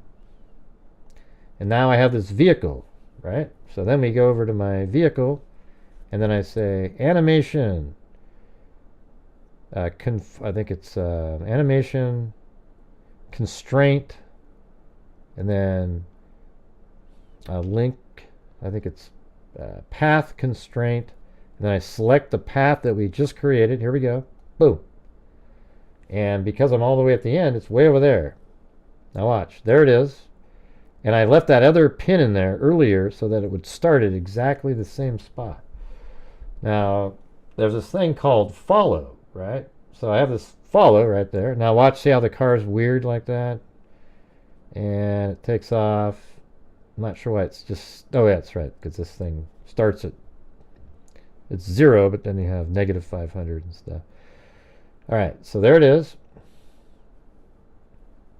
But what I do is you just rotate the vehicle around.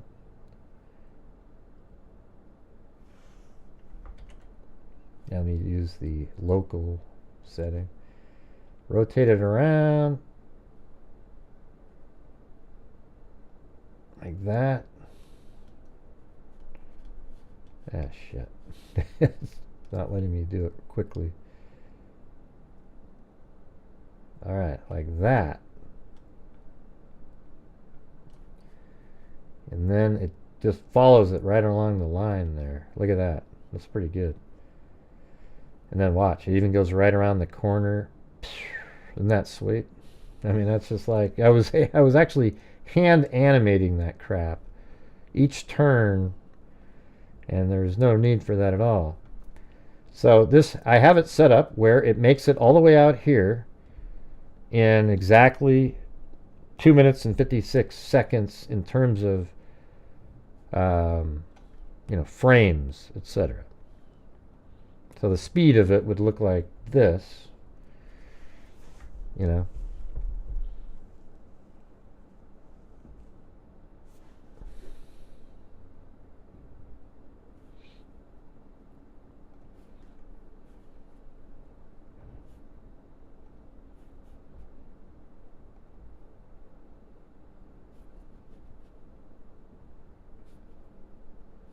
I'm going to fix that one a little bit.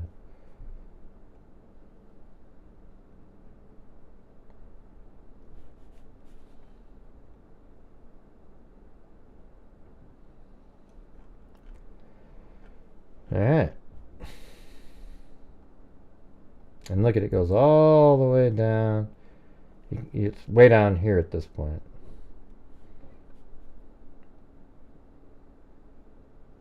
Can you guys see that?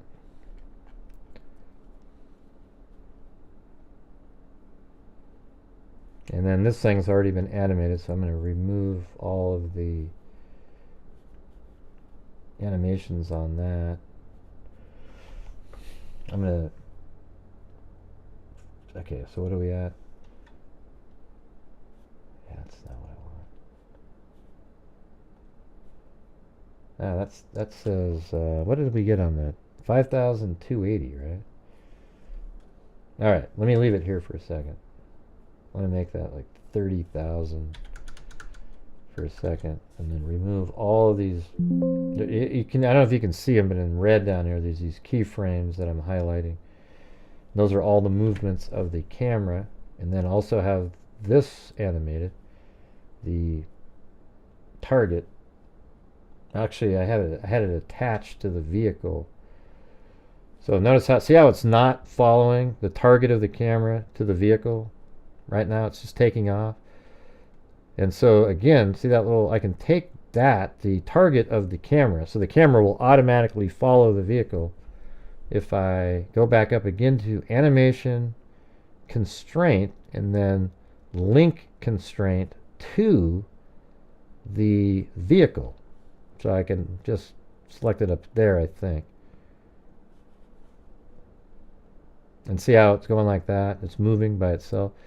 But I'm going to move this so it's on the vehicle like that. And then now it's going to follow it around. If I look through the camera, it's like kind of like this. Watch. See how it keeps following it like that? That's kind of an interesting view of that also, isn't it? That's his exit. Right like that.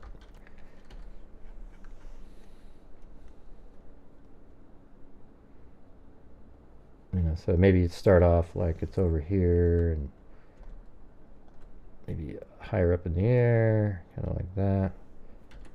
So it looks like this, and then you move it with it the whole time. So it's, instead of going like that, you could do it like this. That's kind of interesting, right? Watching it like that. Out of here, heading home.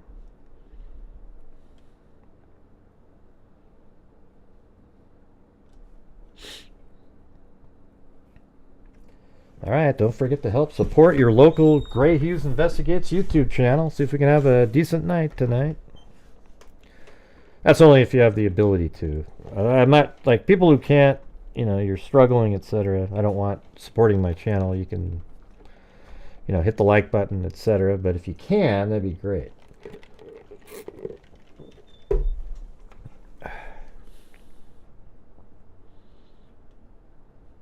Alright, so we're going to start it off.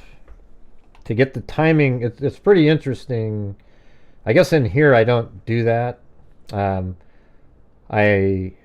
I render it all out, and then in my other program now, I was doing it in here, but it's kind of cool. Inside Adobe Premiere, you can actually change the speed of the video itself. And so what I do is I put a clock up above, and then I work with the timing and, you know, use these little speed ramps and so forth to speed or slow down the video. And see, yeah, I don't know if you can see this line in there, but see that? That's the actual speed of the video playing in there. And sometimes it gets pretty different, you can see in there. Especially when it like slows down at a light or something. So that's what I'm doing. So what I'm doing is just rendering out the entire video. And I can probably just do this one overnight because it's only 5,000. And the other, it takes 3 seconds a frame. However, that's when I like, see, when I'm on the white Elantra, there's just way more, I guess they call it detail in it than you need for an animation like this.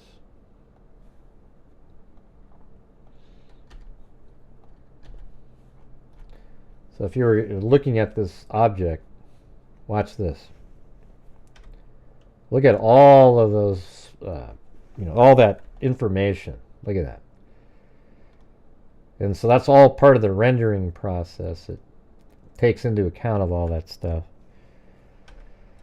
And so what I do is you put on this, there's a thing called the Pro Optimizer. So you select the Honda Elantra and even all of the child objects, so it selects everything. The white Elantra is just a dummy, and then everything else is underneath it. And then over here you select Pro Optimizer, and I'm going to hit this calculate button, and now it's going through and calculating, and it's going to try to keep the object still looking like the Elantra, but reduce, and it's just a modifier that you can remove whenever you want, and it'll go back to normal. So right here, you can see it calculating over here, zipping through, if you can see that. And then now it just figured it all out, but I can go right here and say, okay, I want it 45%. And now look at, now it's 45% of all of the faces and pixels and everything.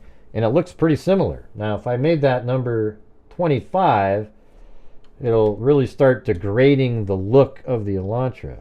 Although that still looks pretty good. I mean, from above, you're not going to be able to tell. Look at that. So that's 25%. Wow, that's crazy. Let me make it like 10, and I'll show you what I'm talking about. See how it's losing? It's getting really warped. Like right there, look how crappy that is, right? So if I make that 25, though, that was still looking pretty good. Not great, but from a distance. What if I do like 35? That's better. Maybe 45. That's what I had it at. I don't think that's actually that important, so I'm going to make that 35. I don't really care about the door when it's up this high like that. You can't really see it. And so that makes it render a hell of a lot faster. We got a Kohberger. Kohberger.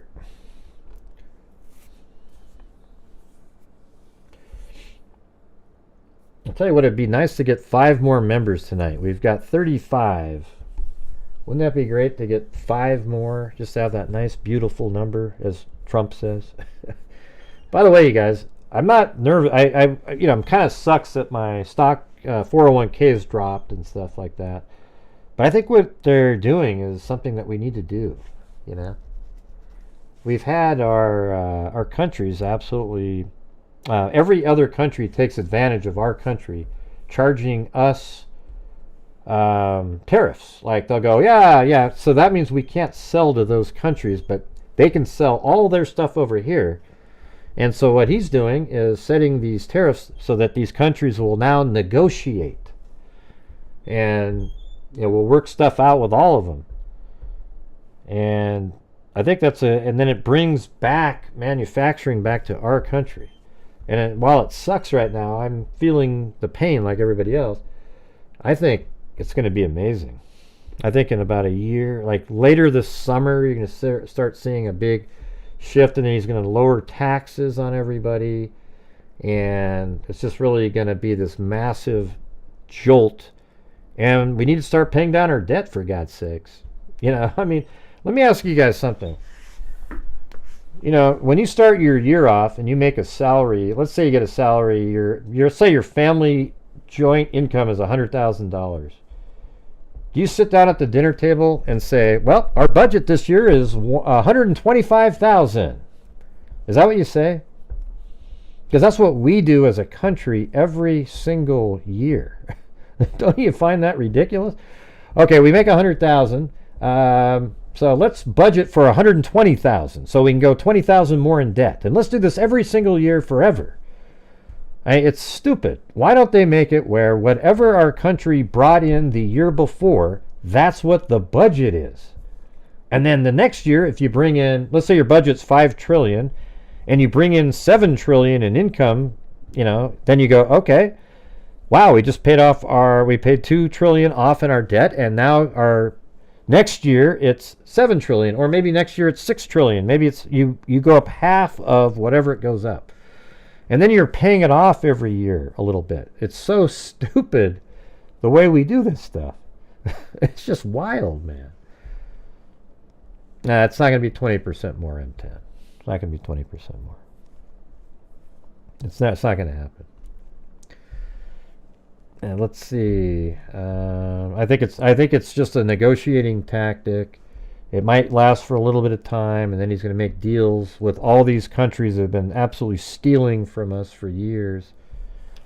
You know, never just charging us. Like, none of our people can make things that you can sell over there because it's too expensive with their tariffs. But if you get rid of the tariffs, so if that country got rid of theirs, what he's doing is building leverage. You know, like, okay, we're now applying 10% tariffs on everything. Okay, and then these countries are going to go, well, we can't afford it. Okay, I'll tell you what. Canada's already saying, we'll remove all of our tariffs if he doesn't do his. And it's like, well, how come we didn't do this earlier? Like 20 years ago. It's ridiculous. Why is Canada, who doesn't have to pay a nickel for their military compared to us, right? They know that we're here to defend them. Why are they charging us anything? I mean, a tariff to sell something over there so that they can make their items and sell to it's stupid. Okay, right. And so I don't know, man. I don't understand. Who cares if it's divisive or not? What difference does that make? It's the right thing to do, you know. And as soon as one of the things that I look at sometimes, it sort of is, you know, you kind of go, man, because I like when we are the protectors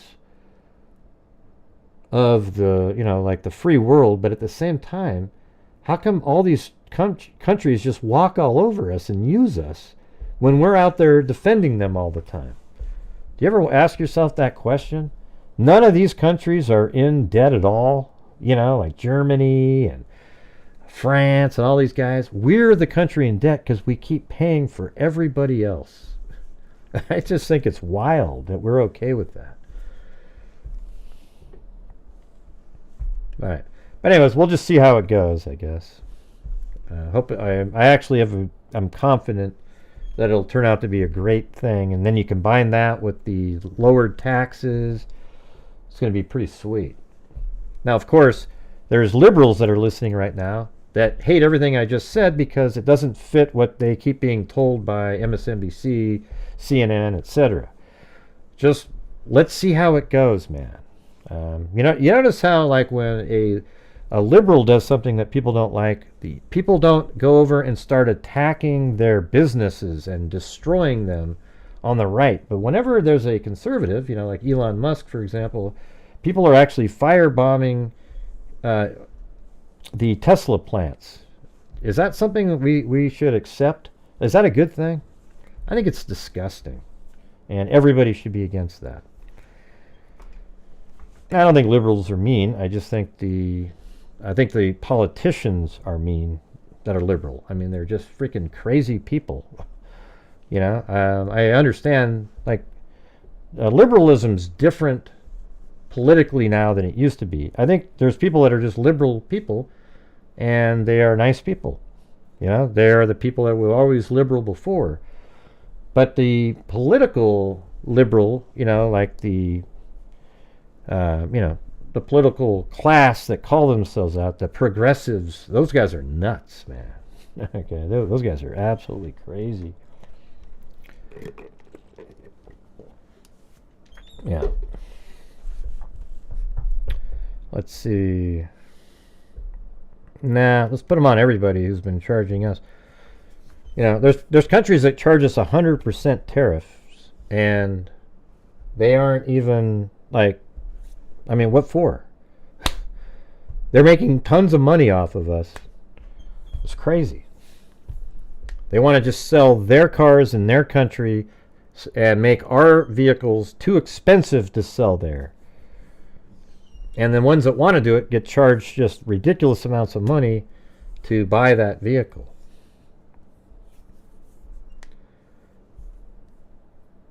Yeah, like, you don't have to like somebody. It's just ridiculous. It's the same thing as the, for example, you know that United Healthcare, they've treated my dad like a pile of crap in the last month and a half. I mean, just horrendous. And it's still, to me, it's ludicrous that people cheer on Luigi Mangione, a killer, a psychopath. As a matter of fact, he wasn't even being served by United Healthcare. Why are you cheering this guy on? Somebody has to be the CEO of the company, and their job is to make as much money as possible.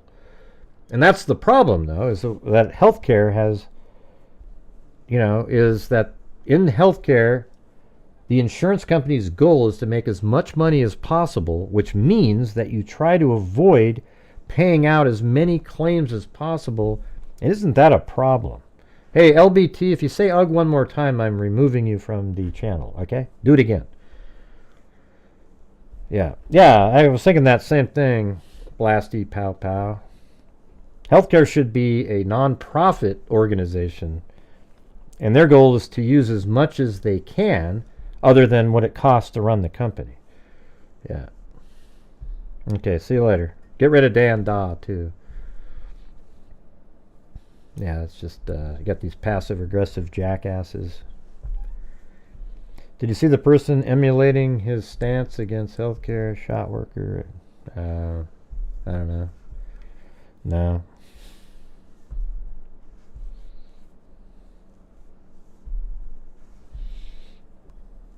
Yeah, I mean, I used to be like, yeah, capitalism for healthcare is sort of a different deal, though, isn't it? You know, I think it'd be great. Wouldn't it be great, though, if there were non-profit healthcare companies? That's what their goal, that's all they do. I mean, what isn't that amazing? Like, why can't it do that? You know, you'd have a non-profit, and their goal is to give out as much money as possible. And I also think the cost of healthcare is just so ludicrously high. It's just stupid. There's no way in hell. Okay, you know, when you get a heart transplant, it's like $1 million. Really? How come? The heart was free, for God's sakes. You you cut off, you know, whatever it is. You get the thing that pumps the blood while you're moving it to the. How could the hell could it cost $1 million? It's just stupid. There's no way. Yeah, it's just dumb. And it doesn't cost the same stuff in other countries doesn't cost the same. Like some medicines.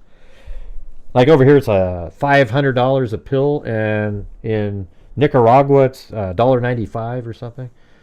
Well, how come? Because they can't afford it, so it's cheaper for them? So you come over here and you gouge out the American citizens to pay for all the other shit so you can give it to the other country? I don't know. I just think it's strange. You know, the whole system is whacked out. No, I'm sorry to hear that, Blasty Pow Pow. Now, here's the thing. There's probably people listening above that didn't like my stance on, waiting to, hoping that the tariff thing turns out to be a really good idea. Because for me, it feels like I see what he's doing. There's people that heard that and went, I don't like Gray. I'm never watching again. But you know what's weird is a conservative would never do that in reverse.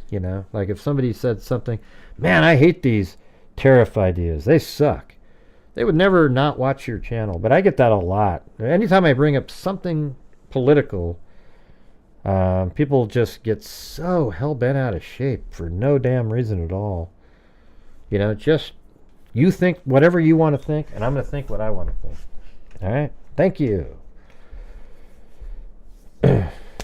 Let's see.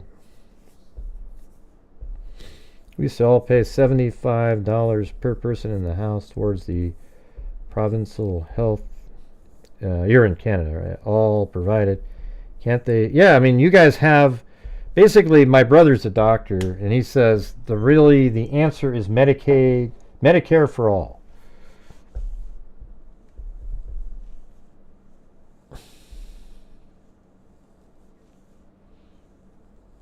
I don't know. Why is he talking about that, Jenny? Why is Nate Eaton? What's that got to do with anything? I don't get it. Yeah, I mean, we have the best doctors in the world here, but it just costs too much money. And, check this thing out. When my dad's in a rehab facility, he didn't take his heart medicine and stuff for a while, and he got in a really bad place, and now he's trying to get back up to so he can move around and do stuff, right? It's not a drug rehab. It's a, like rehabilitation for, like, he's 88 years old, and we're trying to get it so he can walk and, do all the stuff that he was doing before. But when he was in the last place, his hospital, the therapist was working with him, and he was able to walk 100 steps. And that's the cutoff point for United Healthcare. And then the doctor said, no, he needs to have his rehabilitation paid for, etc. And they go, nope, you've already said it. Nope. And they never would budge off of that because they already denied it once he did the 100 steps. And then you have to say to yourself, well, why the hell did the therapist not just say he walked 88 steps? Why don't they know what the answer is? But, and then I thought, well, isn't it stupid that they have to remember to lie to the insurance company to make sure it stays inside the bounds when you know that somebody needs the coverage? You have to know all their little rules that they have and make sure that it's just stupid. God, it's dumb.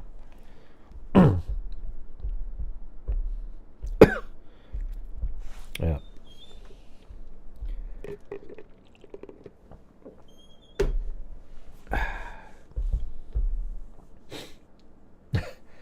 There isn't 1,402 people watching right now. I was going down after I talked about tariffs, so there's no chance. That's another one of those stupid YouTube algorithm bullcrap. I mean, it's not even YouTube. It's just a fake thing.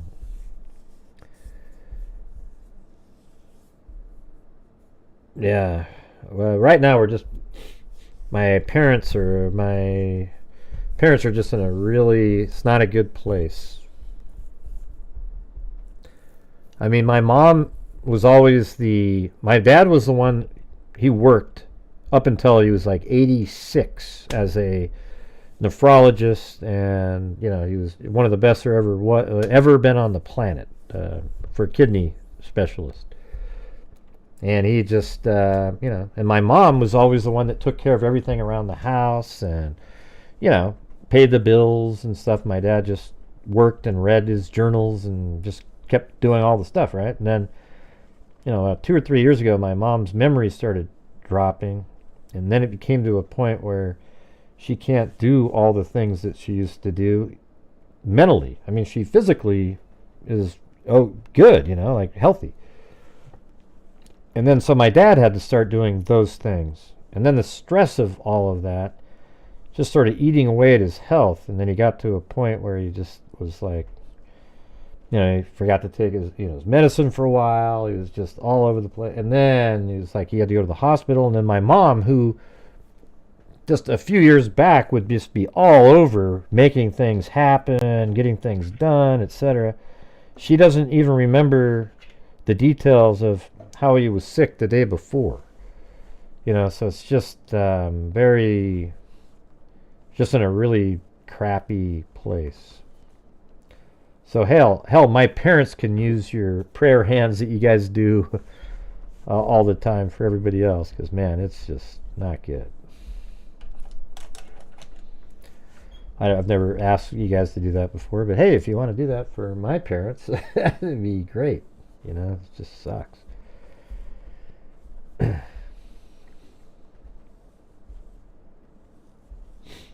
Yeah, but what do they do in Australia, though? Don't they just take forever to get your... I mean, so there's like this there's a difference, right? Like, maybe they don't deny your claim in Australia, but it takes 5 years to get in for the visit, and then you're already dead because you're... Hey, thanks. Yeah. So there's got to be a better way to do it all around everywhere. Yeah. Sucks.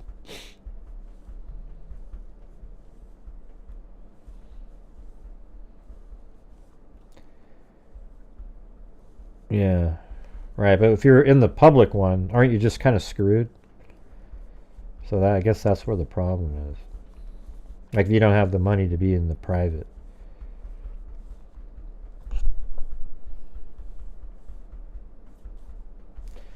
Well, here, I'm going to work on the animation over here of the camera. So it's going to automatically follow the car. So now right down here, I turn on auto key and everything turns red. So now wherever the camera is moved to, let me start at 0 right there. Right at 0. And then hit that. And I'm going to turn off the Pro Optimizer while I do this, because that calculation slows everything down dramatically. And watch, I can move that like over there, like that. Then maybe this goes down a little bit further over here. Then this goes over there like that.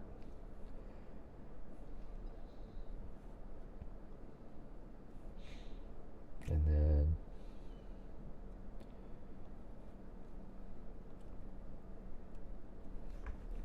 alright, so what we got so far, see that? Look at it. And it kind of has sort of a natural look to it. See right there, and then yeah, see that? I kind of like that a little bit.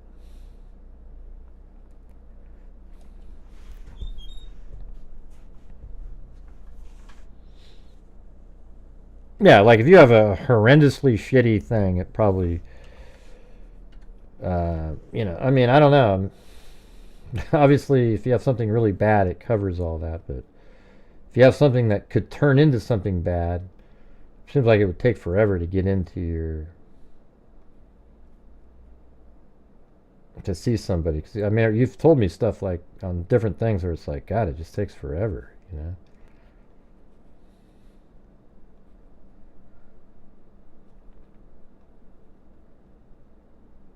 Maybe that's a good spot. And maybe I move it back up there a little bit. And then it follows it around.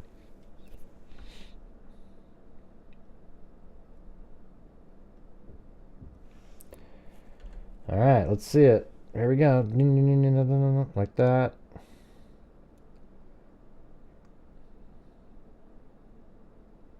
I think it's getting too high over here. Yeah, look at that. It's way up there.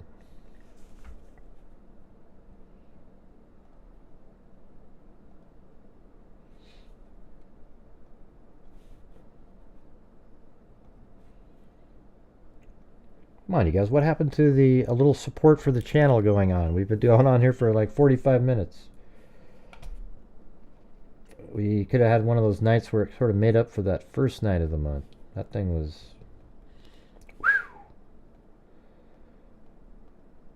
Yeah, maybe that one there could go a little higher.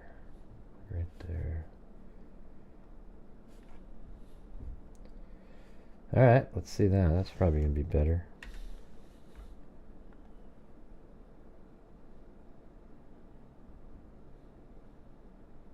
See, that's cool. Look. Boom. Heading on out. Probably.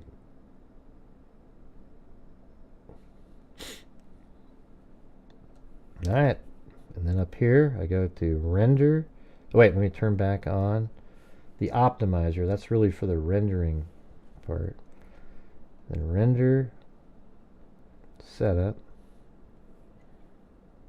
And then 0, 2.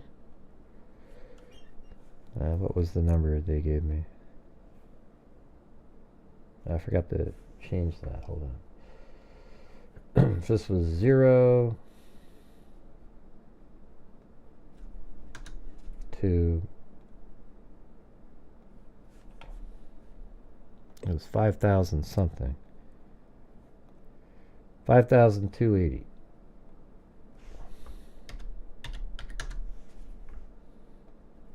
Okay. Alright. Perfect. And right there, 5,280. And here we go.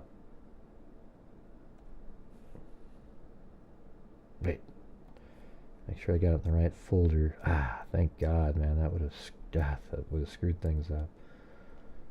Last second there. Pass. Then leaving.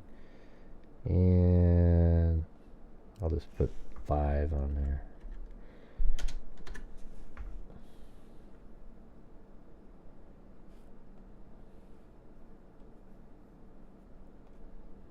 There we go. And there it is. This is how long it takes to do 5,000 of these. So keep in mind that last video I did at 18,000 on loop 4 I mean. So there you go. So right now it's taking 3 seconds a frame. If I hadn't put Pro Optimizer on there, it'd be 5, which is a dramatically longer period of time. So right now it says it'll take 5 hours and 14 minutes, but it'll probably be less than that. Alright, you guys, I'm going to get out of here. Thanks for hanging out. Well, what time is it? I guess I have... How long have I been on here? 2 hours and 40... Okay, I'll stay on for 17 more minutes.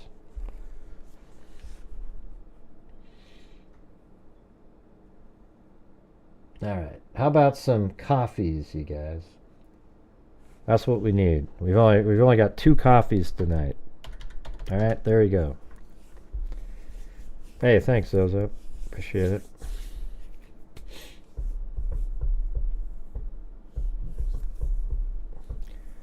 Buy me a coffee. It's... I need to make a rap about that. I don't think those are actual viewers. I think it's fake. It's not real. There aren't 1,900 and something viewers here. There's somebody out there is paying. Like I get a hold of YouTube after every show that I have these, and I send them screenshots because it's not real. You know, and if like you can see right here. See this? See how it goes like that? And then it'll do about 4 more of those, and then it'll plummet straight down to when it gets to that level again. So those aren't real numbers. I think somebody's, they think it affects my account, but YouTube said, nope, those are real or something. I don't know what the hell they're talking about. I don't think those are real whatsoever, Hey, thank you to someone. It says, someone became a supporter. Thank you. Need some more coffees. How great for the brain and fascinating. What? Who are you talking to? I don't see anybody with that name. Oh. There it is right there. It's a good idea, Lucy. I'm trying to teach myself Mandarin. So different than English. Yeah. Ni hao, ma.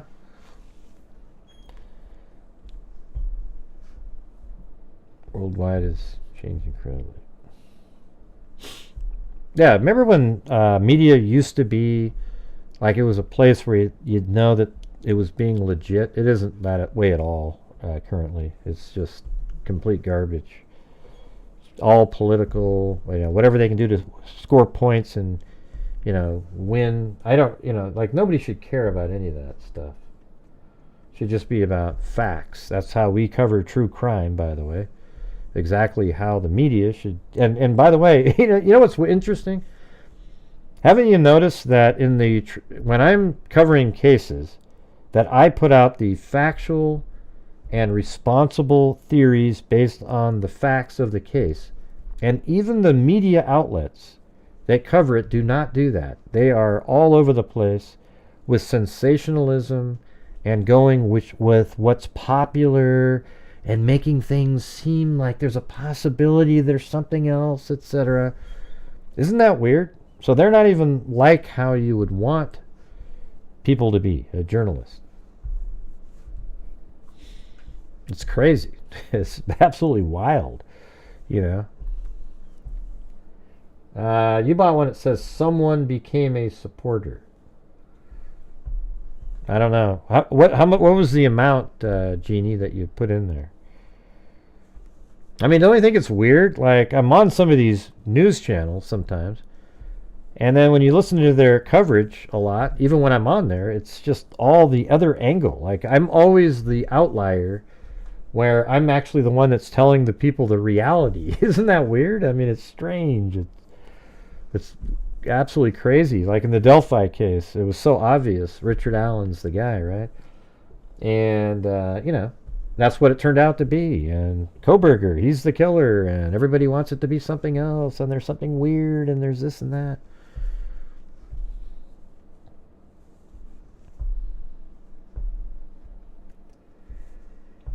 Yep. Just need a couple more coffees.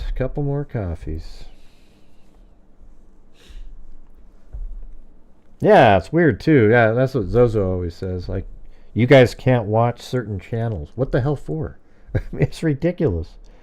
That's almost the same thing as tariffs. Like, you're saying, no, you got to read our stuff and pay our people, because if you read that, it's just dumb. It's weird.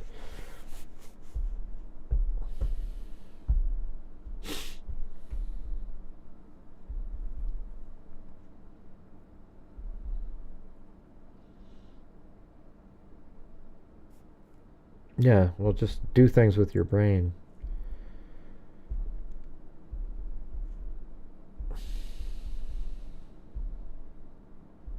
Get rid of that "it's me, Mike." Don't get rid of that person. It's just you make such strange.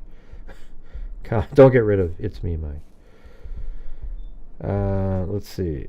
Yeah, there's not 2,000 people watching. You'll see it here in a minute. See how stupid that is? Look. That's not normal. That's not a natural anything. This is. That was all normal right there. And as soon as politics were discussed, it went like that, down. And then in a minute, it'll make 2 or 3 more of these things, and then it'll drop straight down off a cliff to be that level again. Does it every time.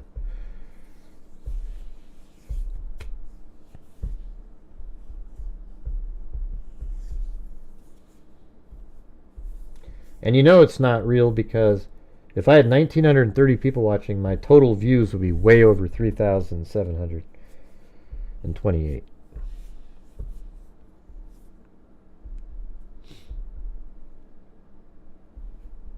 Yeah, it's dropping like off a cliff right now. So it's 1873, it's going to be 15 something, and then it'll go back up again, because I've seen this. It does like the Bart Simpson haircut. I mean, it shouldn't say that there's 416, because there's 416 likes. Is that what you're looking at, Bridget? All right, let's hit that like button, you guys. For those of you who haven't hit it yet, Hit that like button 10, 20, 25, 30. Hit that like button 40, 45, 50. Hit that like button 60. 30. Yeah.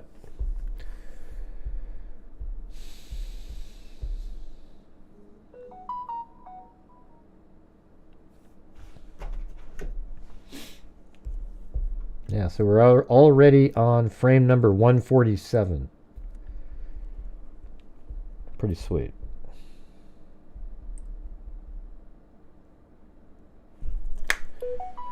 Alright, I think that's going to do it, you guys. It's weird how we always get to a certain point in the evening and it just dead as a doornail. Yeah, so we had Thomas, Mike, and someone. I think that was probably Jeannie up there. And then, let's see. I think that's it. Only 3 coffees tonight. Then we had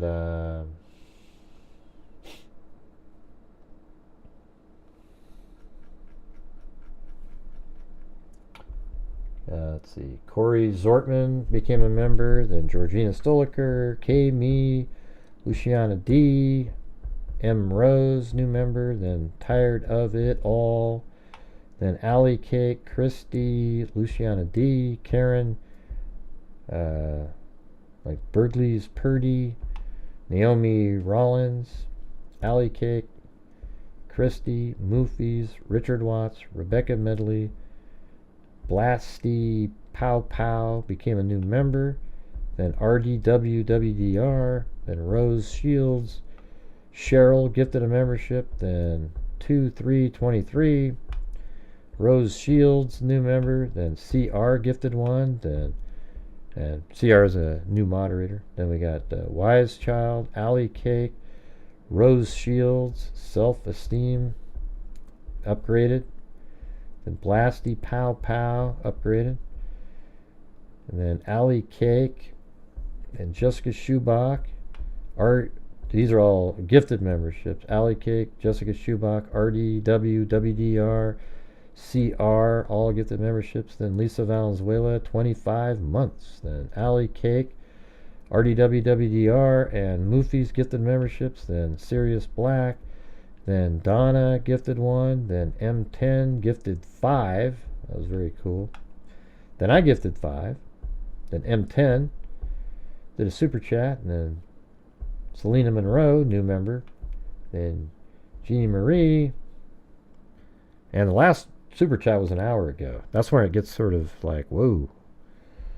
Jeannie Marie and Timothy Moore. There you go. Yeah. Yeah, you guys got to see how you do the animations. And, there's another thing that's kind of cool to do. Like, I've done ones where I have a fish. I've made a fish, like I modeled an entire fish, and then you can also, you put bones on them, and then you attach the bone to that same spline, and then when the fish is on the line, it curves around with it. It's pretty cool looking. It looks like it's swimming. It's pretty amazing. Hey, it looks like somebody just did a coffee right at the buzzer there by Jennifer. She got me a little shot of coffee.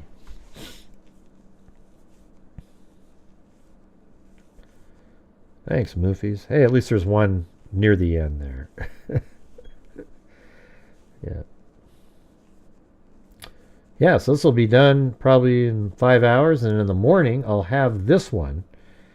And what I'm going to do, I think I'm going to use that video that I just did and sort of add it into the route leaving. That'll be cool. And then I think I'm going to put that out there, and then I'm going to do one final video where all of the time outside is fast, so that when the car is driving it's fast, but I'll make the 7 minutes as the person, Kohberger goes into the house and kills all of them. That'll be put in there too. You know that video that I did that's 7 minutes? I think it'd be awesome to put that in there. And I have a running clock too that shows what time it is, and it'll match up, and then boom, you know, that'll be sweet. You see the vehicle driving around, then the 7 minute video, then exits, and then the vehicle taking off and leaving. What do you guys think of that? But I speed up 400% the entire, you know, it's like, if it's an hour, maybe 12 minutes there, then 7 minutes would be a 20-minute video. Well, cool, Lucy Day. Yeah, I think that'd be pretty sweet. Right. So tomorrow I'll make one where it's just going to show... I mean, I might just do the full thing where it's all slow. What do you guys think of that? Where it's just literally the entire... sort of, this is the movements of the Elantra from 126 until it makes its way to Palouse River Drive. Right? Just that. It'll be like a 50-minute video. And then I'll put out the one that has all, you know, the entire movement, but then also the time where I made the animation inside the house. And that'll be sped up, the Elantra time. And inside the house will be real time.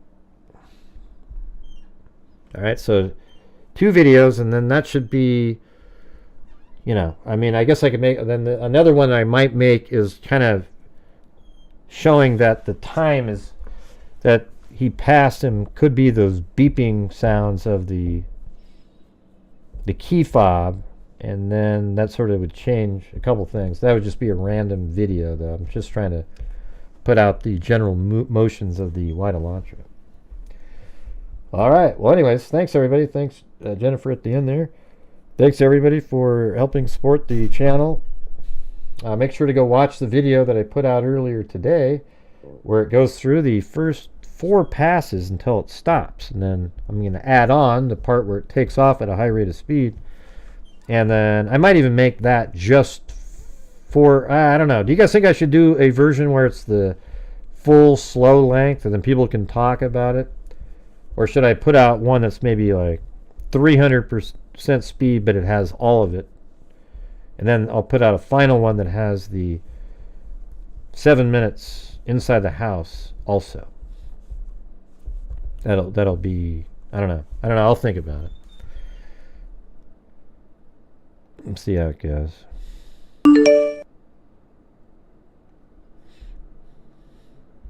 Hey, thanks. Jacqueline F. Hi, Gray. Thank you for your outstanding work. Yeah, look at Janet. Just did a coffee. Hell, I should stay on now. Let's see. Yeah, thank you. She said... she just supported my channel. Thank you. And Jacqueline said... Hi, Gray. Thank you for your outstanding work on this case. Loving being in the Freak family. Best channel on YouTube. Well, thank you. I think we are. I think if you looked at the way we cover cases and how accurate we've been over here, I think this is a place you want to be. Now, if you want to just talk about all kinds of random crap that's never going to be part of the case, but it's entertaining, then this probably won't be the place. I'd be embarrassed to talk about that kind of stuff all the time. It's really sort of, you know, it's embarrassing. I don't know how these people do it.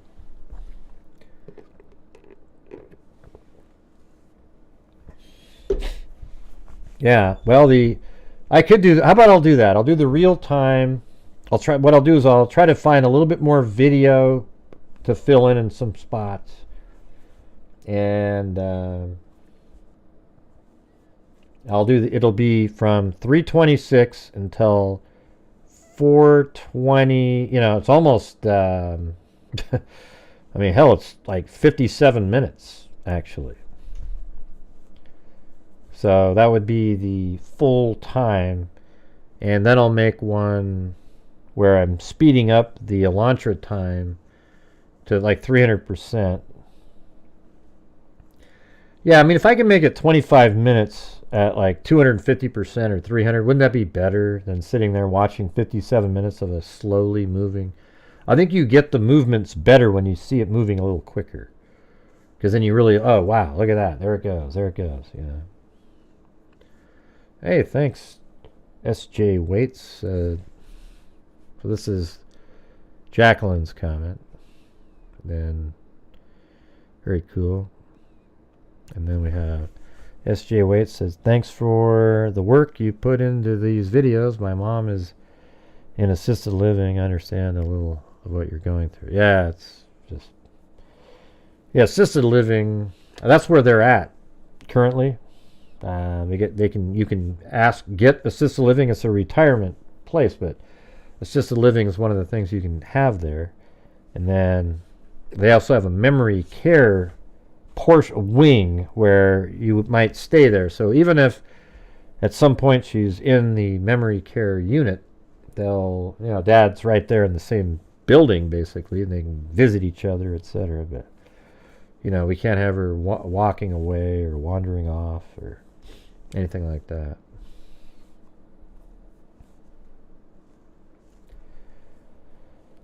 Yeah, so maybe I'll figure out whatever speed it is to get it to like 20 minutes, 25 minutes or something. And then the final one I'll probably do like 300 speed on the Elantra, maybe even more, and then the 7 minutes inside. Actually, that video is like 9 minutes long because it takes up, man, it might even be more than that. It takes up a big portion of the, and I could slow it down to make it match, but it takes up a big portion of, like the car pulls over at 208 or 408, and then it sits there, blood spatter mitigation, then about 409 or 410 it goes inside, then the video starts inside the house, and then at 17, right around 417:30 or so, it exits the house, and then does the blood spatter mitigation, and then takes off. So maybe I can speed up or slow down outside of the house part. Hey, I think, let's see. So it sounds good. There you go. I was reading the same comment from before. Yeah. Anyways, thanks everybody. I appreciate you guys being here. And when the Daybell Lori Vallow case starts, we're going to definitely be watching. I mean, that's really rare, and especially on a high-profile case like this, to have, I guess it's called like prose or something like that, where you have her, she's going to be defending herself. I mean, I'm just going to be, I think it's going to be so fun to watch that. Unbelievable. Especially on a lunatic case like that.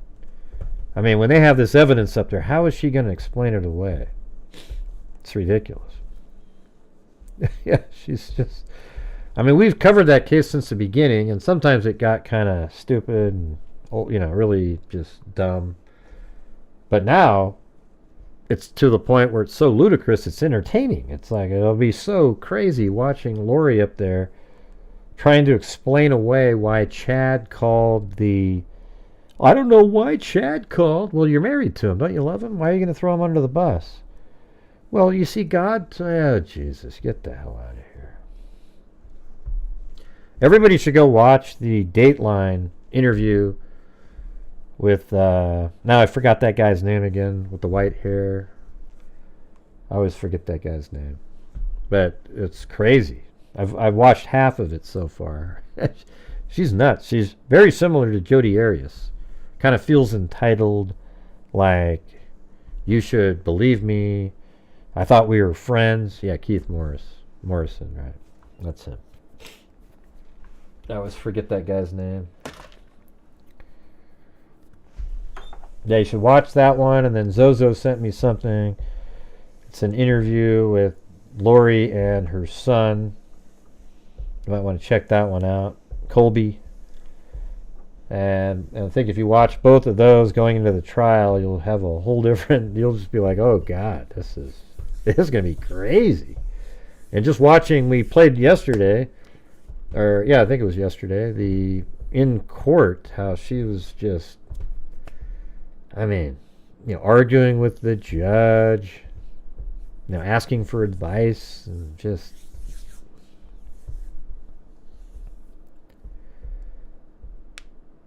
yeah, she doesn't seem to like, and even she said to Colby how, yeah, didn't you see that? Like, she apologized to me for acting so crappy in my, she comes to me in my dreams and tells me how sorry she was for being so rude to me, or whatever it was.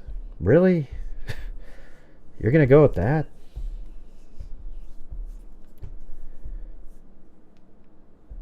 Yeah, I covered, I made many videos on the Jodi Arias case back then. That was the first case that I ever did. And man, if that case was today and I made those same videos, I probably could have retired. I mean, it would have been, with how big true crime is now and how big the Jodi Arias case would have been on social media, and the videos and 3D models that I was using, no, just would have been, I would have been on all the shows and been showing, but they didn't even know what this stuff was back then. It was crazy. 2013 or whatever the hell that was, Court TV and those guys weren't using any of the awesome, the YouTubers and people that had. I actually made a 3D model that looked exactly the same as the crime scene, even using images of tiles that were in the crime scene that had blood on them, etc. I modeled the whole thing, took a long time, and I was able to use it and explain to people exactly where each photograph was taken, etc. And that's kind of really how I got started in all that. So, well, thanks, Ruthie.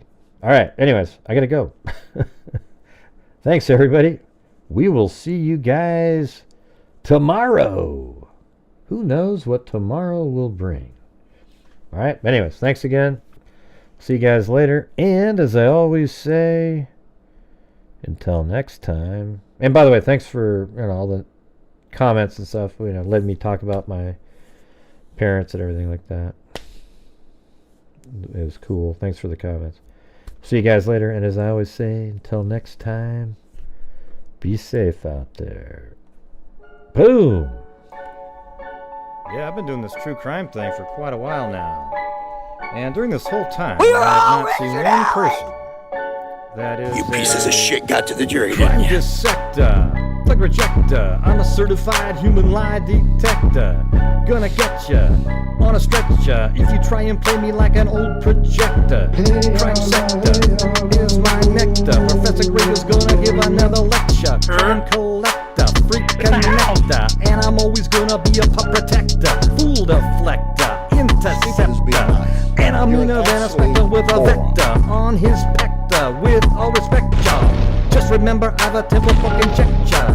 I have no agenda, I'm no pretender, and I'll serve it to you straight without the blender. And in the end, I'm gonna send ya on a mission to review a true offender. My God. Yeah, so I'll just get right back to work. All right, everybody, talk to you later. Okay, bye.